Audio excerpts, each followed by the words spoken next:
Flashing lights, baby. Flashing lights everywhere. Niggas was saying shit about me. They didn't even fucking know me. This is my story. This is what I was doing when wasn't nobody looking. Y'all don't know what goes on in practice or the locker room.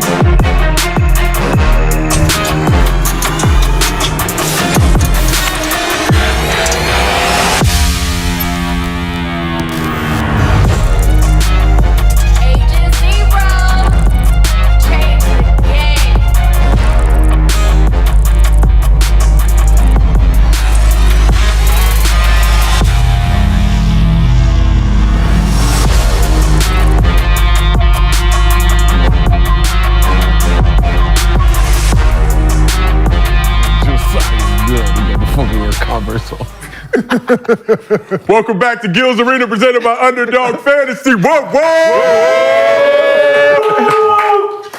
I wear Converse by choice. God damn. They saw the loafers yesterday with the ashy back I got foot. those. I got those too. With the ashy back foot. You sure they talking about you? Oh, I mean, every single day. But Somebody talking about your heels. Oh yeah, I accidentally turned my foot To the side, someone Somebody zoomed in. They got me. They got me. I'm trying, guys. I'm trying to get better every single day. Nah, you're grown. You should never.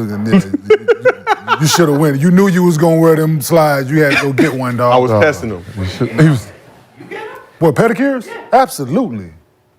Manicure, pedicure. For sure. Yeah, absolutely. For sure. I'm Self-grooming. I do it myself. You do it yourself? What, you shiny buff your nails? No, I just do it here. No, because sometimes they be buffing, man, and it start burning. Burning a little bit. You're like, hey, listen, easy, baby, easy. You be sitting there, you watch the TV, all you see this. Woo, feel like, yeah, absolutely, yeah. Focus. This your only job. You know what I'm saying? I'm definitely. I started when I was playing for the Nuggets. Early when I was playing for the Nuggets, I got a pedicure. Chick took me to get a pedicure for the first time. I think I don't know whatever, but listen. Compliment, you get them compliments, like, yeah. This is nice. Okay. Then they start getting older, and it's a real thing. But Everybody had a good Halloween? yes, sir. Yeah, you had me crying. That fit. The Mario? That fit. It was an interesting day yesterday on the show. I'll just say that. It was I knew I saw wearing costumes, something was gonna go down there. It wasn't gonna be appropriate, but the game is a game. Guild security let me in, let me get my trick or treat on in the neighborhood. It was cracking last night. Yeah, they had it turned up. Yeah. No, because this neighborhood, it was really no kids, just all older folks, like from the 80s. Yeah. Like they've been dying off, so. I'm just gonna be honest. The block was empty for a while, right? Okay. The block was empty for a while, so I guess all these younger people moving in and they got kids, so came out. Like 2 years ago, trick or treat was no trick or treat. It was no trick or treat. Yeah, I asked you about the neighborhood, because there's some nice yards around. Like all these teens coming down, I was like, damn, I'm sorry. Usually ain't nobody. Yeah, you had no candy? Yeah, hell no, I had no candy. That's how you get your house egged, Gil. I'm just telling you. Listen, I thought about that, but I didn't know there was kids. So when I left, and it was just hundreds, like, wow. That's dope. That's dope. Yeah, I don't think they would mess with your spot. Before it was like 5, 6, little babies out here. All right, move along. Yeah. What would you give out instead of candy if you did get some trick-or-treaters? What? What would you give out instead of candy? Same thing that everybody else do when they ain't got candy. Lights off. Yeah. You over there hiding in your own house. Click, shh. Fuck's out there. Yeah. I know you in there. This is Gil's Arena, presented by Underdog Fantasy. As always, we got the legend Gilbert Arenas here with us. We got Brandon Jennings here. Finish. And Kenyon Martin. Worst Halloween, it was in Washington. Okay. When I got fake robbed. Right, it was like robbers. That was their Halloween costume. So they put the shotgun and everything. Get down. Like, wait, what? Oh shit! And it really got down. I really got down, and they just wanted candy. But that was their Halloween costume. That's a bit far. That's a bit far. They was robbers. Yeah, that's a bit far. Somebody would have died. That's a quick way not to see November 1st. Trick or treat. Yeah, oh, shit. Yeah. That's a great way not to see November 1st. Don't play those games. Reindeer. We got a lot of basketball to discuss today. Here's what we got cooking in the arena. Now. I wonder why I cut the lights off. I remember. There it is. Here's what we got cooking in the arena today. Slim Reaper and Slender Man squared off for the first time ever. Wemby and the Spurs got the win, but does the number 1 overall pick need to be a bigger part of the Spurs offense? Luka Doncic has been cooking this season, but will he become the 3rd player in NBA history to average a triple-double? And James Harden made his first appearance in LA as a Clipper, but how long will it take him to adjust to his new squad? And we're going to talk about that Terrence Mann screen grab as well, because he didn't look too excited. But before we get into all that, as always, the show is brought to you by Underdog Fantasy. Download the app, use promo code GILD that will match your first deposit up to $500. You heard that right, $500. We don't know how long this is going to last. Get it while the getting is good, because that $500 is much better than the $100 they initially tried to come to the block with. So get that 5-piece. And we see that the fans are already jumping in the chat. We do Mostly Fans at the end of every show. Drop a good question, include your Underdog username. We'll give you a $50 bonus into your Underdog account. If you give us a video question, we will give you $100 if we include it on the show. Video questions been good. Some of the Underdog usernames been a little, questionable, but that's all gravy. We love and appreciate y'all. You can send that video to mostlyfansgil@gmail.com. And if you can't watch the YouTube video version of the show with us, we got audio versions on Spotify, Apple, wherever you get your podcasts. So let's get into it, Gil. You talk about Washington, D.C., talking about the Wizards. We got to talk a little bit about Jordan Poole. Pool party is in Chocolate City, but the memeable moments ain't going nowhere. So first, Poole's a Steph disciple, tried to pay homage to 30, staring down the Grizzlies bench. Only problem is he bricked the shot. Let's watch it again. He pulled the Nick Young. And the Kemba Walker. I love the fan pointing and cracking up at him. Shit wasn't even close to going in. No. Didn't rim out, nothing. Nothing, just back rim. So Poole followed that up with this play against the Celtics on Monday night. And shout out Deuce Thomas. He said Jordan Poole saw Yellow Bone in the stands. Tried to come with the behind the back before he got blocked by Porzingis. So what y'all think about these Jordan Poole antics? It was the same thing that we were talking about season 1. Is he going to become a regular basketball player? Right? Like, is he going to be a regular basketball player? Like, you was allowed to be a hooper when you was with the Golden State Warriors because they had players. You're going to be the man.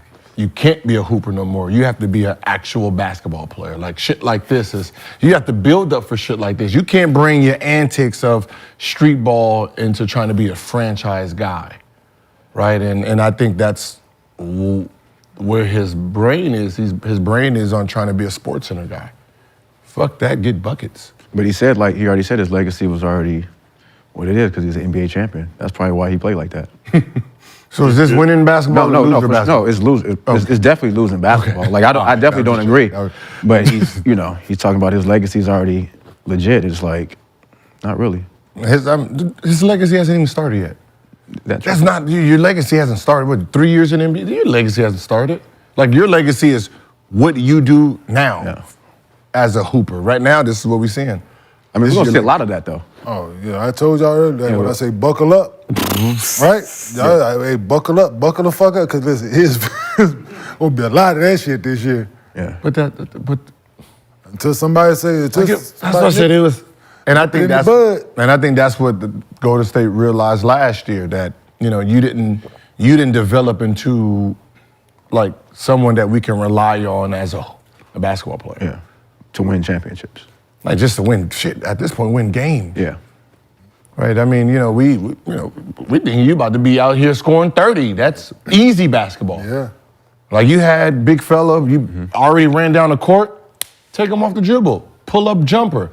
All this extra shit to get, to pull it, like I just don't understand the concept of you got all the way to the mid-range to then step back to the 3 to shoot a harder shot. You have a big guy on his heels, keep him on his heels. For you to go on your heels to shoot off your heels. Who they coach? Wes Unseld. He was my assistant. Back then he was like development. Right, good dude, very good dude. His dad is Wes Unseld, so he's Wes Unseld Jr. Do you think he's man enough to coach Jordan Poole?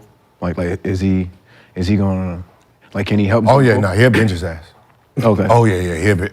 yeah. Well, you hear Wes ain't playing that shit. Because like, would you have benched him if you, like, would have did that?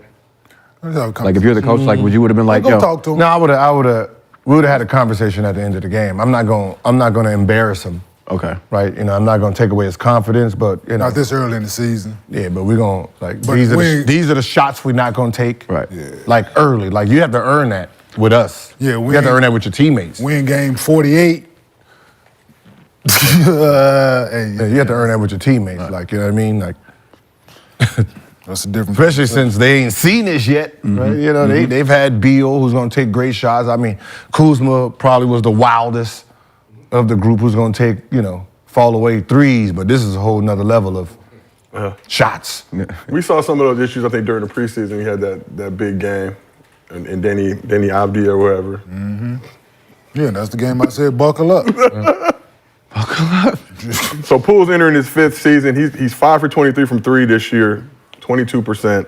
Someone tweeted that Poole hoops like he has his car keys in his pocket. Fair assessment? No, it's fair. I'm Hooping. Just out He's there, hooping. Car keys out there just rattling. Yeah, come out there with the jean shorts on. and shit. So just Hat turned backwards. cut off shirt, He got his hat backwards, jean shorts on. cut off shirt. So this summer we had Andre Iguodala on the show. He predicted that Iggy would average around 25 this season. You know, thought he'd be putting up like 30 at home, getting a good home whistle. He's only averaging about 19 points per game through 3 games. It's a very small sample size. But what does Poole have to do to get his game back on track? Play Take better NBA shots. Play NBA basketball, man. Yeah, play Like- basketball. Like you look like. I think Steph said it. He said, you know, everyone's looking at my finished product, not how I started, right? And I think that's the problem with, you know, the youth and some of these NBA players. You're watching a guy after he done developed his confidence and got his thing dialed in, not the Steph from when he came into the league, 2008, 9, 10. Like, you're looking at this Steph now turning around. He wasn't doing it at the beginning of his career. Yeah. Like, pay attention to what he was doing, taking quality shots, getting to his spots, pulling up, and then once he got that confidence and once he became a legit threat, then some of the antics started coming in. You know, right now you really haven't established anything to be doing some of the things you're doing. So good, you had a similar trajectory going from the Warriors to the Wizards, getting the bag. How hard is it to go from being second, third option on the team to being that number 1 guy? It's hard, but it's earned. You know, you earn it in practice every day. You earn it in the game. And when I first got to Washington, I wasn't the number 1 option. It was Jerry Stackhouse.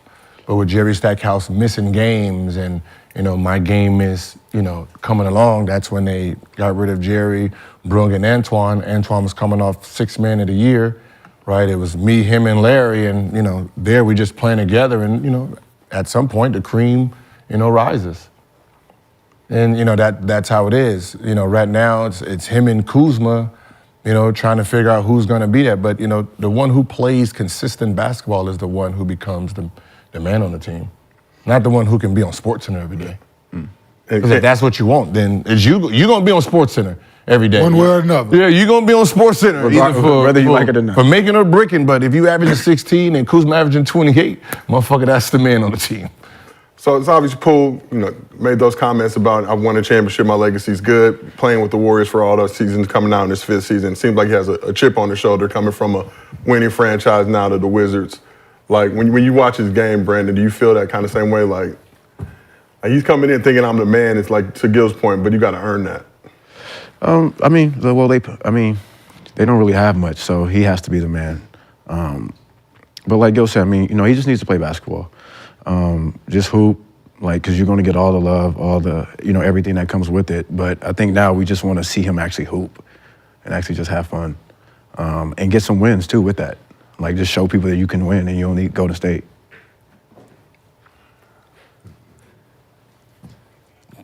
Yeah, just take quality, better shots. He just... Because it's not going to continue. You can't play that way, man. And it's just tough. To y'all point, if that's what you want to go out and be, then all right, we understand it. Like, you want to be on SportsCenter every night for good or bad, then have at it, young man. Like, more power to you. But if you're trying to be the guy on your team and lead your team to some wins and create your own legacy, then you got to play different. If you want to score 30, 35 a game, you have to be simpler, right? You're not going to be able to score 35 a game playing like that, right? That's too much energy. You're using too much. You're using too much energy. Like I got this shot right here, but I'm gonna bounce it and 2 steps right here to fake it, then turn around. You're spending way too. I done already shot it, got back on defense, and I'm coming back for a whole nother shot while you still fucking around, right? And while you still sit here doing all that, I done shot, came back, and I'm about to shoot a second shot, right? And I don't think players understand that. If you look at the players in history, 90% of their scoring is simple. 1-2 pull up, right? Get to the basket. Give me a little and one. And then once they done hit 4-5 in a row, then they gonna hit you with some shit for that heater. The heat check ain't the shit y'all doing right now. This Off the tip. Yeah. Like when we see Steph, right? When he barbecuing, that's his 4th 3 going in. That's the 4th one. That's not the first 3. The first 3 is let me get it. Okay, now I'm cooking. Let me see what I can do. Like, you're not going to be able to make 4 threes doing this. Like, easier buckets, get them in, and then when you get to 25, 26, then you start fucking around, and then you miss 2, 3 in a row, then go back to being simple again. I'm horrible. You think they gonna talk about when Steph made CP touch earth on the baseline when he bopped him and made him? Oh, nah. Sometimes you don't need to say stuff. Like, how that feel though? You look across the locker room and be like, yeah. No, I made you touch earth. These reporters? Oh yeah, for sure. These new reporters? Oh yeah, they. Yo. But you talking about Steph and CP? Yeah. Is that already established dominance if you've done that to somebody? Like you don't even need it. Like you put somebody's ass in a fight. Like you don't even need to. Yeah, that's that thing. Like. Yeah, it's that one of them side eyes, huh? That's an argument ender. Like, yeah. Yeah, I made you touch earth. I don't want to hear nothing else. Yo, he bought that shit. Oh, I was watching highlights of that dude the other day, man. That dude is amazing. And it's the highlights. Yo, that shit is amazing. Just his behind the back, in and out, step back, cross, and he know that bitch going in. It's the one when he was not just the baseline. Remember when they was at home and he was dribbling through everybody, the Clippers, and he's Clippers had the blue uniform. That was crazy too. On the left wing, on the left, absolutely. But that's what I'm saying. But that's what I'm saying. Those are moments in the game, right? These guys are trying to create, and I think that's the problem, that trainers are watching these moments, these 1-2 moments in a 48-minute game, and then you're trying to use this as, I'm going to teach you guys that. The players who's doing it never learned it. They've never done it. It's all regular reaction. Oh, shit, he moved, I got to go. Oh, you came back. Like, someone's out there teaching their kids what Steph did to Dylan Brooks. No, for sure, yeah. Watching hit him, fake it, then come back, and then boom, and then fake it, because every defense is going to do what Dylan Brooks did. Like, I mean, come on, man. But that's what I'm saying. Some kid is getting used to shooting a whole bunch of shots like that when that's rare. Like Steph, he just created that. He didn't know he was going to do that. Like, that's not something. And something else I saw in this shit, these people so crazy in basketball, I think they was playing, and they switched fucking Rudy Gobert out on this boy. And he popped him, and he just knew Steph was finna shoot that bitch. Yep. I'm like, yo, this goddamn boy, man. So how you switch? Like, how is that ever in the game plan? Switch, I know. So we gonna switch Rudy on Steph if we pick. If it's a double, then we gonna switch the last one. Yeah, like no, get back. Well, how is that ever thought of in any game plan going into a game with this man? Hey, trying to stay out of rotation. Hey, Rudy, if you get out there, just try to contain him. Yeah, because most of the pick, because what they do is pick and roll. Anytime Steph comes off, we're gonna switch it, because 99% of the pick and roll is with Draymond Green, not Looney. Yeah. And then Looney come out there and say they're picking it like switch. Yeah, that's exactly what it. Man, he thanked him, and he just, Rudy knew he had a block. All right, well, let's keep this thing moving. Obviously, the biggest news coming out of Halloween, James Harden getting traded to the Clippers. Harden pulled up to Staples Center on Tuesday to link with his new teammates. Crypto. There was crippin' in crypto. Yeah, that's It the was locker some room? crippin' in crypto. That's the Clippers locker room? Yeah. It's the Clippers, bro. So Harden shared a moment with his former. No, I mean, I'm saying it's okay. Like, it's not. No, that's the I mean, Clippers, it bro. looked like a visitor's locker room. Crippin' in crypto. Harden shared a moment with former Thunder and Rockets teammate Russell Westbrook. They were laughing, giggling. Yeah, no, the Clippers definitely need their own arena now. Yeah, like I didn't know that was their like their locker room looked Yeah, like a visitor. That looked like a that's- visitor's locker room. That is the visitors' locker room. They're not the Lakers. Wait, they don't have their own locker room in there? Yeah, they got whatever was Left- extra. whatever was left. Whatever was left over. They got. That is. That is. That's what's. When I played there, our visitors, I mean, the Clippers, our home locker room was shit compared to the Lakers locker room. Yeah, I'm about to It's the Lakers, and then you got like the Sparks, Kings. the Kings, Clippers. Yeah. So the Sparks and Kings got a better locker room. Fuck yeah! It's time to move. It's definitely time to move. This was probably Magic redundant. Johnson party room back in the '80s. No, they wasn't. No, they wasn't. No, this was probably. Oh, that was before. Yeah, that was the one. I did. You know, like they had secret rooms back then. This is probably one of those. Just all right, Clippers going in. That shit is trash. So it's, man. like no, the house, that's so it's crazy. like the house with 2 master bedrooms and Yeah, the one downstairs. the one upstairs. Yeah, the one upstairs. The one upstairs is us. yeah, The one downstairs. Yeah, It's your oldest child. That's Yeah, crazy. that's gonna have a crazy. queen in it. That got a queen in it. Yeah, they should never show that locker room. I know one No thing. cameras allowed. Listen, I know one thing that it was gonna be a problem when I walked in. Right? If I'm James Harden, I walk in the locker room and everybody on their phones, like standing up. As soon as I walk in, everybody on their phone, like, hold on, wake up, I'm coming in. Hey, how you doing? How you doing? How you doing? How you doing? Like they just sitting there, like he done walked in. All the staff are just like, yeah. I mean, Where's the excitement? Where's the excitement? Well, let's Look, talk. Let's talk rewind about this it. shit. Fuck that. It started with go to the back. It started with that whole wall right there. Go to the back. Go back up. Back up. Back up. Back up. Right. Look them right there. Now y'all gonna shake my goddamn hand. y'all gonna shake my Y'all hand. gonna shake my goddamn hand. That's media. No, that's media. Shake my hand. What's That's, that? that's the media. Nah, the Terrence. I'm saying, yo, that's the media. Mm-hmm. Home is media. Yeah, that's media. Home. Yeah, that's media. Yeah. Terrence, So that's media. Terrence Mann's eyes is hilarious. Yeah, we got to show Tonight- the Terrence Mann photo.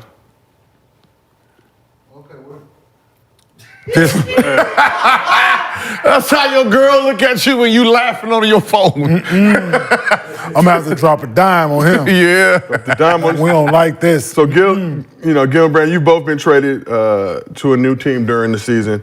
What's the adjustment like when getting traded, and how long did it take you to feel comfortable with your new team? For the most part, NBA players usually, unless you got some riff, from when y'all played, NBA players usually, welcome, the new guys. They're just trying to understand everybody's pregame routines, for me, that was the hardest thing, like knowing everybody's pregame routine, like who goes and gets taped and what is the order of getting taped and how early I got to get hit to get, like, you know what I mean? It's like putting your routine in a group that already has a routine, I think for me, I think it depends on when you get traded. Like if I got traded to Detroit in the summertime, so coming in, I had time to, adjust. I think the hardest one for me was when I came to Washington after the Knicks. Yeah. I wasn't comfortable at all because I came in towards the second half of the season and they already was rolling. So it was kind of like I was kind of there, but I wasn't there, like in a sense. So I think it's all timing and when you get traded. And like, how much do teams offer resources, or do they try to help that transition, or they're just like, yo, go figure it out? I mean, when you first get there, they're gonna try to find you a house. You got to take your physical and things like that. But after that, it's kind of on your own. Like, you got money. It ain't like, we gotta feed you and take. It's like you got money, so you should be able to move around. I mean, is there somebody there telling you, all right, you can rock with this part of town, don't mess with over here? Or, Yeah, motherfucker, you got Google. Yeah. Yeah, like when I got to Detroit, they told me to stay over here on this side. Like, don't go towards 8 Mile and all that other stuff. Like, but other than that, it ain't. It ain't much. I mean, you got money, so you living in the rich parts. Yeah, I was, when I heard I was getting traded, I was already at the airport. I got wind, hey, we thinking about trading for you, right? Because, you know, me in Washington, I was, y'all gonna do it or what? It's about 60%. I bet. I grabbed a pair of shoes, went to the, no luggage, no nothing, went to the airport. I was in their facility before the trade even happened. Like, y'all got to trade me now. Y'all got to trade. I'm on the practice court. Wait, hold on. Wait, so you went to the airport or you went to the facility? I went to the airport, flew all the way to Orlando before the trade was done. Oh, so you knew you were going there? I'm in the practice facility working out. The trade ain't even happened yet. I want to be out. So what if it would? I would have flew all the way back. I would paid my own ticket. I'm good. Took a cab all the way to the arena. 60%. 60%, that's good enough for me. Yeah, you took a cab to the arena. That's the funny. Yeah. Nobody knew. Free Uber I believe days. it. Nobody knew. I just had a pair of shoes in the backpack. The cabs was everything back in the day. Then Nick That's all Young we- took all your shit after you left, right? Yeah. Like shit. They owed me a tattoo. Nick Young owed me a tattoo anyway for the bet. I was like, I'm getting traded. They ain't trading. I said, let's bet then. Let's bet 100,000 I'd be traded by the end of the week. You bet? Yeah, he bet. He never gave you your money? Nah. Okay. No. I bet him 100,000. He got to get a tattoo. Of what? Agent Zero across his ass. Big letters. I mean, I see why he don't want to do it. I mean, I understand why he don't want to do it, but that was the bet, though. A bet is a bet. It was bold letters, too. Man. Not cursive, Man, just big bro. blocks. Just stripper mode. And just to follow up, how hard is it for young players when a star comes in, taking shots and minutes from them?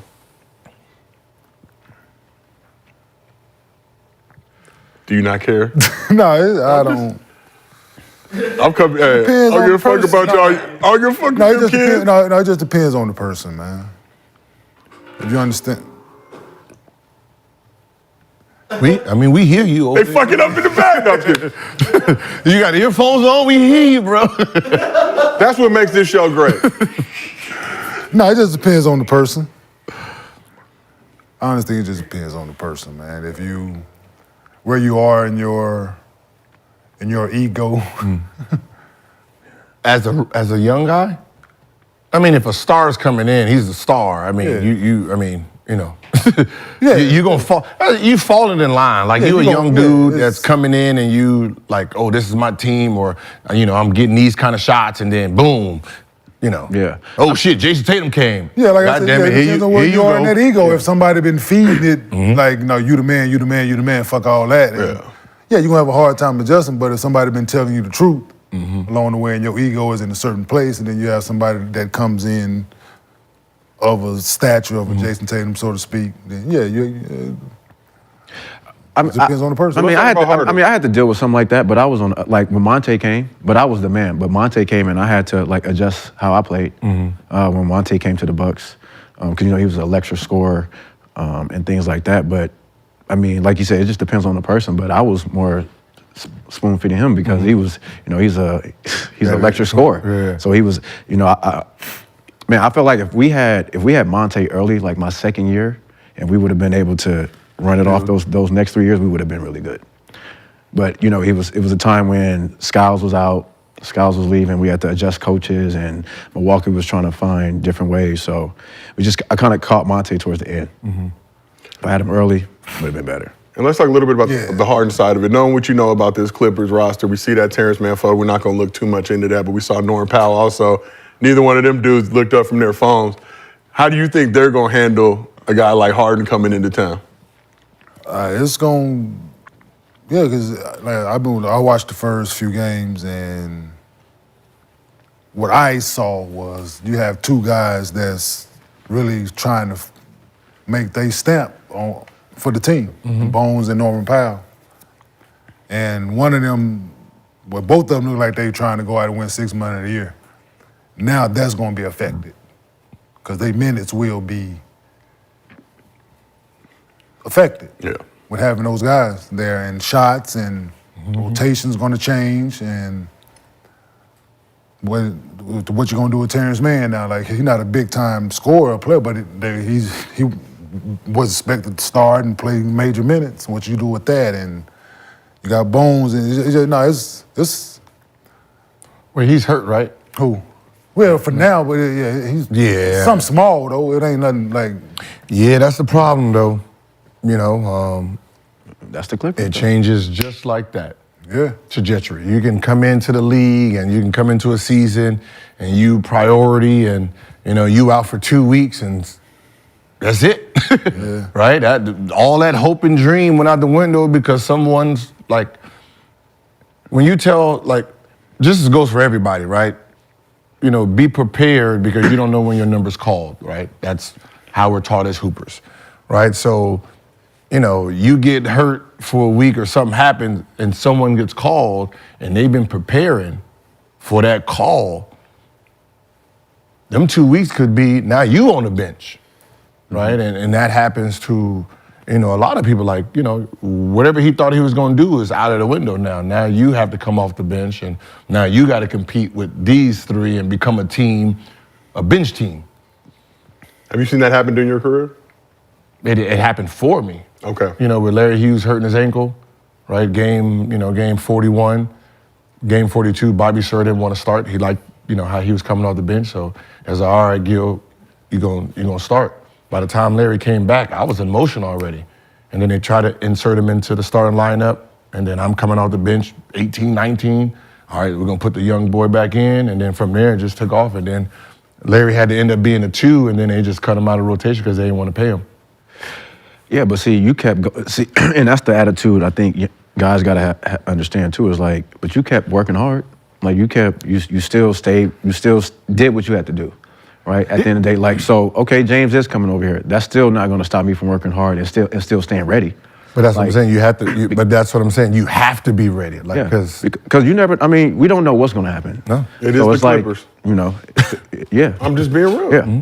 So I just think just stay ready. Just stay ready. And then it'll all work itself out though, if you stay ready and you keep working. So, Brandon, I know you kind of answered this a little bit already, but we got a great MostlyFans question.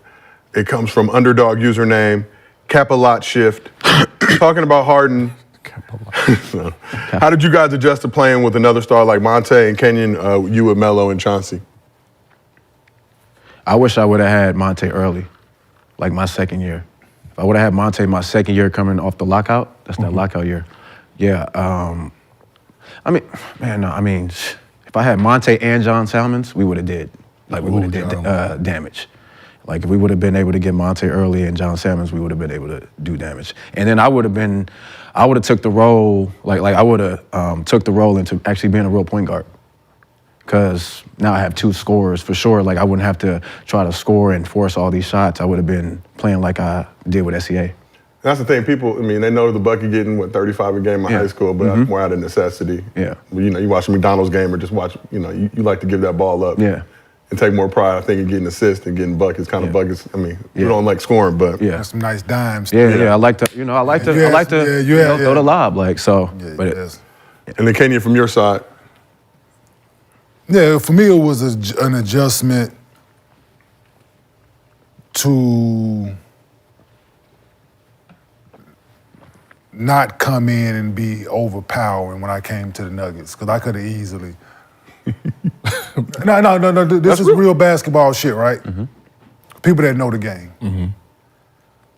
If I would have came in with my chest poked out from day one in Denver and demanded a certain amount of shots and this, that, and the third, it would have stunted Melo's growth, so to speak. Mm-hmm. It would have took some of that away. If I would have came in and be like, fuck that, I need 25 shots tonight. Or however many shots tonight, right? That's gonna cut into that. Yep. Immediately. He in his second year. So when I got to Denver, he was in his second year. Dang. People don't understand that. Like, I took a back seat because I let him be the scorer. I do what I need to do, But the adjustment comes when then you add AI into the mix, and then you got JR that's aggressive offensively, and then you get rid of AI, and then you bring Chauncey in. Like, it's like all of those adjustments needs to be made. shots, when you gonna get shots, like all of those things. So if you, like for me, it was never about the scoring part of it, which I could have easily made it that. But the adjustment comes if you're mature enough to do it. And for me, I felt like going there, okay, I can do that then. But if we would have had Chauncey, like to your point with Monte, if we would have had Chauncey for multiple seasons with the group we had, ain't no doubt in my mind we win a championship. Like, no doubt in my mind. Yeah. You went there what year? 2004. Dang, if I would have, as a free agent, that was the team I was supposed to go to. 2004. No. 2002, 3. 3. That was. Yeah. My free agent year, so it would have been Melo's. So I would have been there first, then Melo would have got drafted. Melo got drafted there, and then. No. 03 was. No, I would have been the free agent with Melo. So same year Melo got Yeah, because 03. Dwayne. Because Miami they got Dwayne Wade. That's the same draft class. Same draft. Yeah, so my free agent year I would have been with Melo. Yeah, But they so- signed Andre Miller. They signed Andre Miller at the point, and then they wanted me to run the 2. And I'm like, nah, I need to be the point, and I think he's making $51 million, and they're gonna pay me 53. And I'm not $2 million better than him. I'm sorry. But it would have worked though. I'm like 20-something. Yeah, I get you, but that would have worked though. I hope you know that, right? No. I seen what them shooting guards was doing to people, boy, back then. And I'm saying, but Dre a pass Yeah, he was- first guy, yeah. so you would have got all the shots, no. everything you needed from Dre. 'Cause he ain't. No, I was thinking about that defense. Like, I wanted to guard Dre, not the shoot. Yeah, Dre would have guarded the other Yeah, guy. he would have guarded the 2, but I was like, ooh. Yo, so you saying that team that y'all had my rookie year with Chauncey, like that was like y'all would have had that early? Okay. Absolutely. Yeah, that team was good. What did Chauncey bring to that squad? Stability. We didn't need the handicap that we had in the second chair, calling fucking plays and fucking shit up. Like we didn't. We had a coach on the floor that knew time, score, situation, when to get Melo his shots, when to get Gerald, when to throw me the ball, when Nate ain't post up. So we didn't need that. He was over there. Yeah, he was over there, but we didn't need him. We didn't need it. Like we we definitely would have won some Big Shot. Oh, serious? Like when they traded Big Shot with Melo to New York, I was livid. Cause we still would have been decent. Of course we're gonna miss Melo.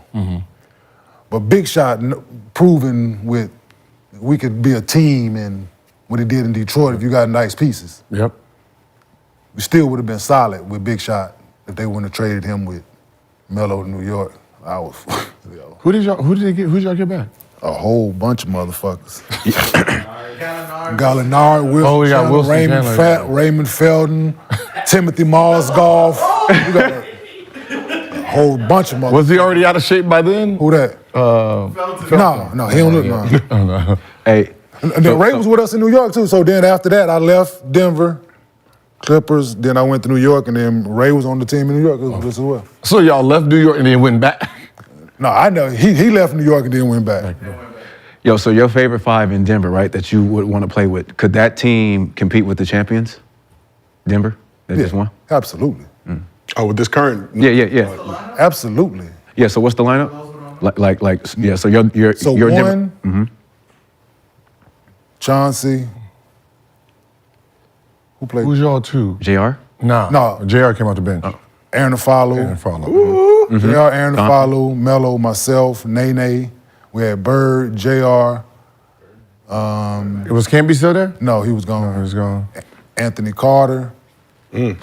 I think AC was, or was it Chucky? AC might have been the back up to the. So you'd Yeah, have 2000. You'd have some work for That'd that have been Chucky championship. Atkins too, right? Chucky would have been there. Around that time, I think so. For a game set. So a game. So a 7-game series. Like we gon' That would be good. Who guarding Joker?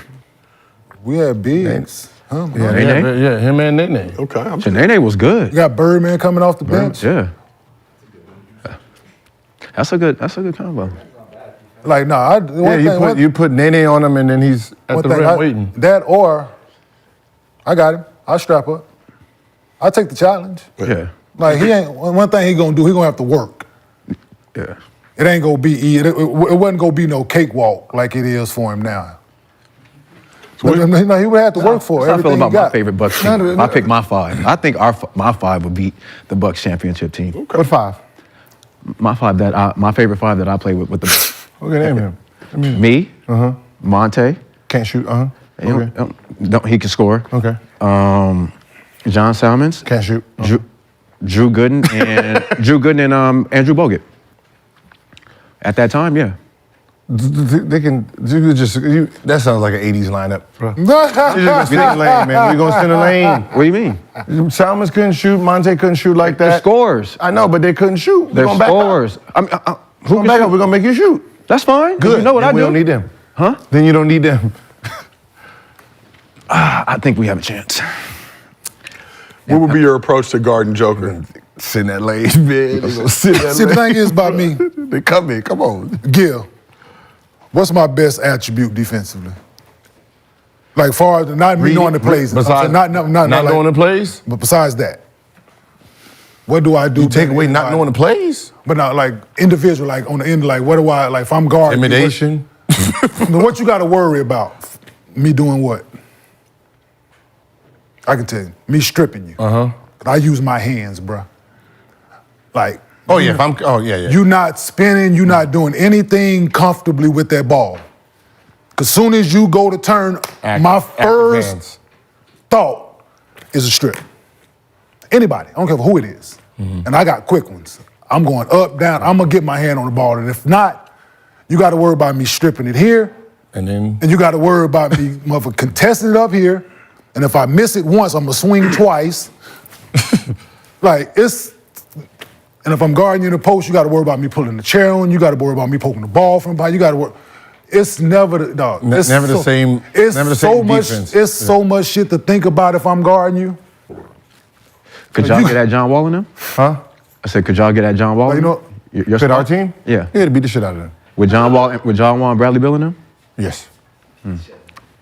Beat the shit out of them? I can pick any one of our teams. Me, Larry, Antoine, Jared Jeffries at the 5. So who's going to guard John going downhill? You guarding John going downhill? Yeah, it was faster. he's just as fast. And he's coming left. Than John Wall? Oh, he's just as fast. Oh, And he's coming left. You faster than John Wall? And he's coming left. Same. I don't know where he's going. I used to do that shit in practice. Go that way. Jump off the left leg. I need you to jump off this leg. I know you can jump off. See, that's jump off this tendencies leg. that people don't know. Which what happens is when Pay I make attention to. him go, and I used to teach him that in training camp, right? When training camp in, I watch all his highlights. All right, I got to treat him like you, right? So I'm treating him exactly like you. Go this way, right? Now, when he tries to jump, he can't jump like that off this leg, so he tries to jump 2 feet. Just jump straight up, right? So, it's... Yeah, it's learning people's tendencies. I'm just asking. It's learning people's tendencies and things they do. It's watching them. Watching what they do and then this is, well, okay, you're going to spin it, okay, you're going to drop, dribble this. It's learning all that shit, watching them. Yeah. Okay, when I play you, I'm going to make you do this so I can get this advantage. I'm going to make you do this so I got you here. I'm going to make you catch the ball here because I know what you're going to do when you catch the ball here. Right. Back then, and then the problem with his shot back then is, he catch the ball, he holds the, like we hold the ball here, he held it like this. So when he decided to do something, by the time he got here, he's already coming down. I'm not talking about John Wall rookie. I'm talking about John when he got about, let's say, like 5 years in. Like John 5 or 6 years in with that team. Smacking. John and was not. John and had to. I mean, no. You guys are. But everyone nice until you. We got 3 people that was scoring 20. And I'm at 29. Where you gonna be? I'm posting them up. Like he wouldn't have to guard me. It would have been what, Beal? Like he would have. I spend most of my time. I spend most of my time in the post. Yeah, I know. I would have to guard you. That was annoying. Yeah, that's Annoying as hell. You ever played against a player that told you before the game, there's nothing you're going to be able to do with me? Remember you told me that? Yeah. He was like, yo, I watched tape on you. I saw you're big. He's going to drop off, and I'm just going to come off the screen and shoot every time. I had to come out the game the first 5 minutes. Yeah, I remember that. So we asked the chat 2 poll questions. Do we have those poll results? Can y'all drop them in for me? Y'all just asking fucking poll questions and shit? Say Kenyon's best 5 versus 2023 Nuggets. Who wins? You can't ask that. How the hell they supposed to know? The chat, 65% on the 2023 Nuggets, 34% They on ain't never Kenyon. them seen us play. I'm about to say, they squad was crazy. And Brandon, we got the same thing about your 5 versus Oh, yeah, I already know they're going to kill me. That should be 95-5, and the 5 is just all from Boston. 90 to 10. Yeah. Oh, okay, yeah, that makes sense. 90 said 2021 Bucks, 10%. Yeah, we had a squad. We defend, man. But this is us just making up our favorite, like our teammate, the team that we play, like our players that we play with. Our favorite? Oh no, I'm talking about the team that I had. Yeah, like our starting five that we would want to play with the Wizards. So like who everybody. So I can't use. I can't no, use like. No. Oh no, I'm talking just about, it Wizards. was our actual team. Yeah. Oh, yeah, Like, your actual team. our actual Yeah. team. We had a shot. Trust Yeah. me. No, I believe that. Like we had a fucking. I definitely team. believe that. Me, I mean, well, I'm wilding. But It's all we were so. That's what I said. We were so young, but our best team is when it was me, Larry, Antoine at the 3, Jared at the 4, and Brendan at the 5. Only because we were taller. So Jared, he had played a 3, so so Antoine can go to the 4 if the 4 didn't score. If the 4 scored, Jared had played a 4 defensively. You know what I mean? We had one of those type of lineups. Because this one thing, hey chat, one thing you don't understand. Michael Porter Jr. nor Aaron Gordon has a chance in hell at guarding Carmelo Anthony. that's a fact. That's a fact.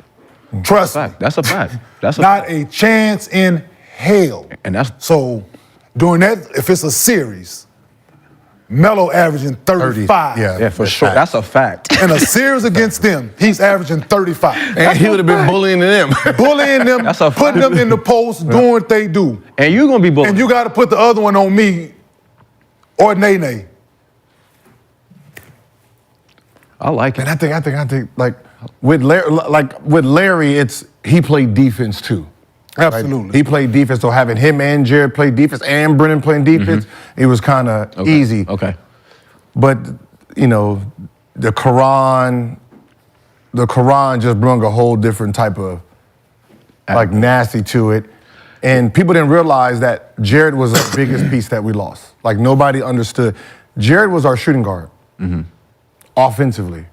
Quran 3, Antoine 4, but defensively he played. He guarded whoever, but it was the big lineup we had. When we got rid of him and then got Deshaun Stevenson, it actually brought our lineup back small, made Antoine actually be the 4-man. Okay. That's Okay. good. When he became the 4-man, he had to guard the Dirk and Kevin Garnett and Tim Duncan when before he didn't have to guard them. Got you. We'll put him on Bruce Bowen. Go guard that, or Bonner, guard Bonner, and sometimes people don't really you forget, like you don't know how important just this one piece is to the evolution of the Because team. people don't understand basketball. They look at the fact that he's not scoring 25 a night. Yep. And not understanding what he's doing for your team and making everything simpler defensively. And they don't understand that shit. Oh, wait, Stack Jack at the 3. My bad. I got Stack Jack. Steven Jackson played in Milwaukee. Yeah, I like my squads. I'm with the 2, Wolves, 5. We putting together a team. Oh yeah, I'm gonna have AI at the point, Chauncey. Yeah, we putting. Yeah, that's what I said. Yeah, like And your I'm favorite 5 that you would me, go against Marcus, and Nene, Birdman. Yeah. If we putting together a team now, we get to put together. them. Yeah, just the players that you play with. Yeah, but if we put, just imagine if I get me. I'm saying. Yeah. So And give me Reggie. Give me Reggie Evans too. Reggie Evans. Reggie Evans was crazy. Give me all 5 of us as bigs. I used to be scared of Reggie Evans. Hell yeah. I used to be like, yo, what? He play? He got a contract? Bro, when I was in the Big 3, that's all I complained about. Hey, so how many fouls Reggie Evans get again? Just unlimited. Oh man, I ain't letting this man hit me unlimited times. Yeah. Me and Red, same team twice. We played Denver together and played the Clippers together. Could you imagine Me and him, yo. Right, y'all, just like he's that type of dude that, like, because it's not just like he ain't just going to get the rebound, right? He gonna hit you, do all this, grab you. He's gonna do all this extra shit. Yeah. Come on, Gonna man. swim your elbow your side your head to get there. Yeah, now Reg go hard. You got it. Fucking Reggie Evans, man. Yo, yeah, cause we won the playoff series when Nick Young, we played the Grizzlies. Nick went crazy in game 7. Yep. Me and Reggie was down there playing D. Nick, Mo Williams, all them offensively. Hey, we was taking turns. Zebo thought and Marcus All thought that shit was sweet. Yeah. Now Chauncey told Vinny D'Allegro, like, are you trying to win this game? Because he was about to put Blake and DJ back in the game. He was like, you trying to win this series? He said, if so, you need to lead them 2 in. Vinny Del Negro. What? Horse shit. Vinny the Black. Horse shit. Oh, look, man, Reggie, yo. Man, Reggie threatening people so bad. We had this team event, and you know how we do like a little team dinner? They got like a little speaker. He with the team, but he not in the locker room. He got the key in and shit, like about the little nut grabbing incident that they called Reggie for. Oh, he wasn't too happy about that. Oh, boy. People like, go talk to him, Kenyon. Not a chance. Not a chance. Y'all talked about that, man. You always got that teammate in the locker room that you just like, I ain't talking to him. Nah. I ain't talking to him. Yeah, he talked about that, man. Y'all deal with it. He, man, lost his shit on them people, man. I was in that motherfucker. Get him, bro. Get him. Everybody got that teammate. Get him. Hey, they expect me to, because that's just like, nope. Yeah. Y'all let him loose. Y'all figure it out. Did y'all remember Nigel Dixon that went to Florida State? Big, like, aggressive, like, yo.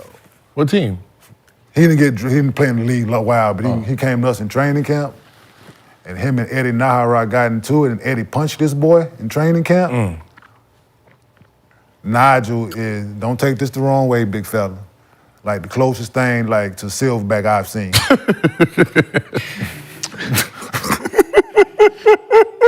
Hey, like Nigel, big beard, hair, like big old black. Congo. Hey, and Eddie punched this dude. They get into it in practice, and Eddie punched him. Oh my God. Oh, well. I'm gonna break my foot off in your ass, Nahara. Oh, yeah, damn. Yeah, that's He hit him? Yes. So you looked him up, right? Yeah. Now that's Nigel Dixon.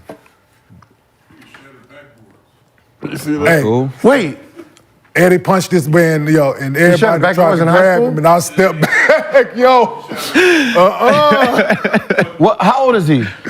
You put your hands on him. Good luck. Good luck. Is he from Detroit? He looked like a big Trev. Yo, I want to work. Wait, how old is he? About like 40, 39, 41? Around, I don't know how old Nigel is now. What year he got?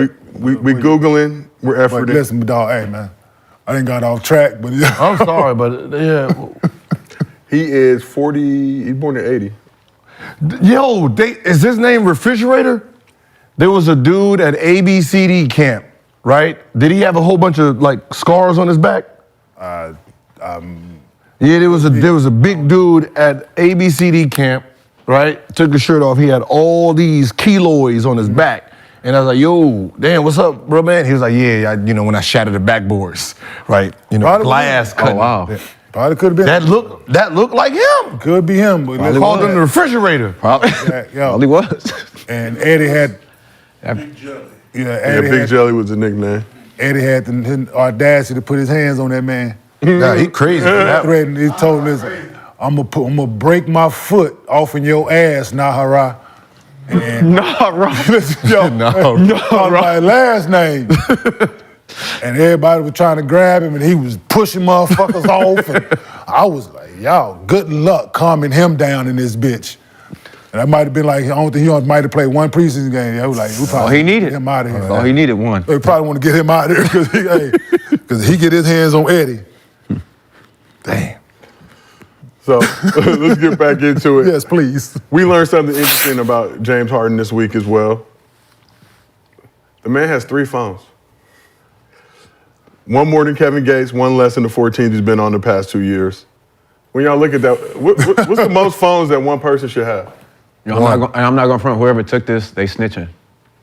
Like, yo, leave that man alone, bro. He bite. Some people don't even need to know he got 3 phones. Yeah. Snitching. One phone. One phone is fine with me. One phone. That's all you need. Yeah. Yep. I got one now. I had 2 forever. Now, if they screenshot it, damn it, I did it. It was me. Yeah, I got one. It was me. I ain't hiding. It's me. I had 2 forever, but now I'm. I've tried to, and you know, because other teammates had to. Then it becomes one of those things where you have one for family, one for the work, right? Or like the work you don't like really want. Yeah, You trust them with your regular phone, right? You know, that's usually how it is. But what ends up happening is one phone die. And you're like, shit, so you end up giving the one you don't want to have the regular number, and then, you know. Yeah. never that problem. Yeah, but in the league, I mean, in the league we had 2 phones, but once I got out, got a girlfriend, I got 1 phone. Yeah, I had I one had phone one now. phone. I was at my. I ain't hiding. I Y'all was know at who I'm my with. peak. Work phone? Oh no, work phone. You got the work Oh, I phone. had, I had a bat phone. Like it was strictly nothing but That in it.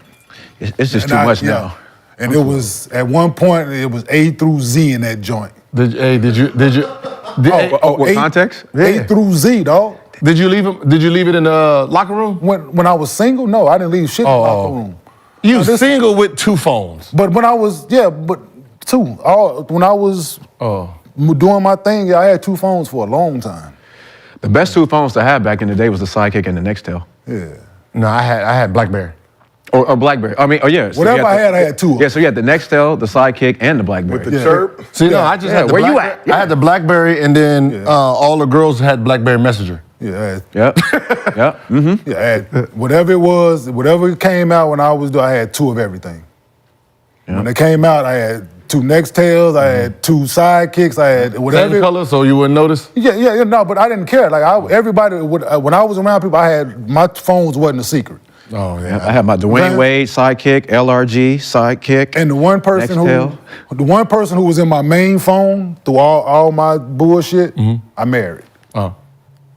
Okay? That was God letting So you know. she never got in the bat phone. Never in the bat She phone. was never in the bat phone.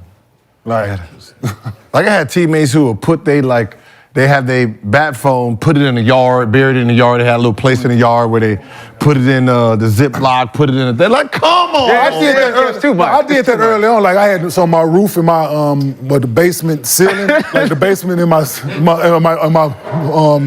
ceiling in my basement. It was low. Like this when I first had a girlfriend when I first got to the league.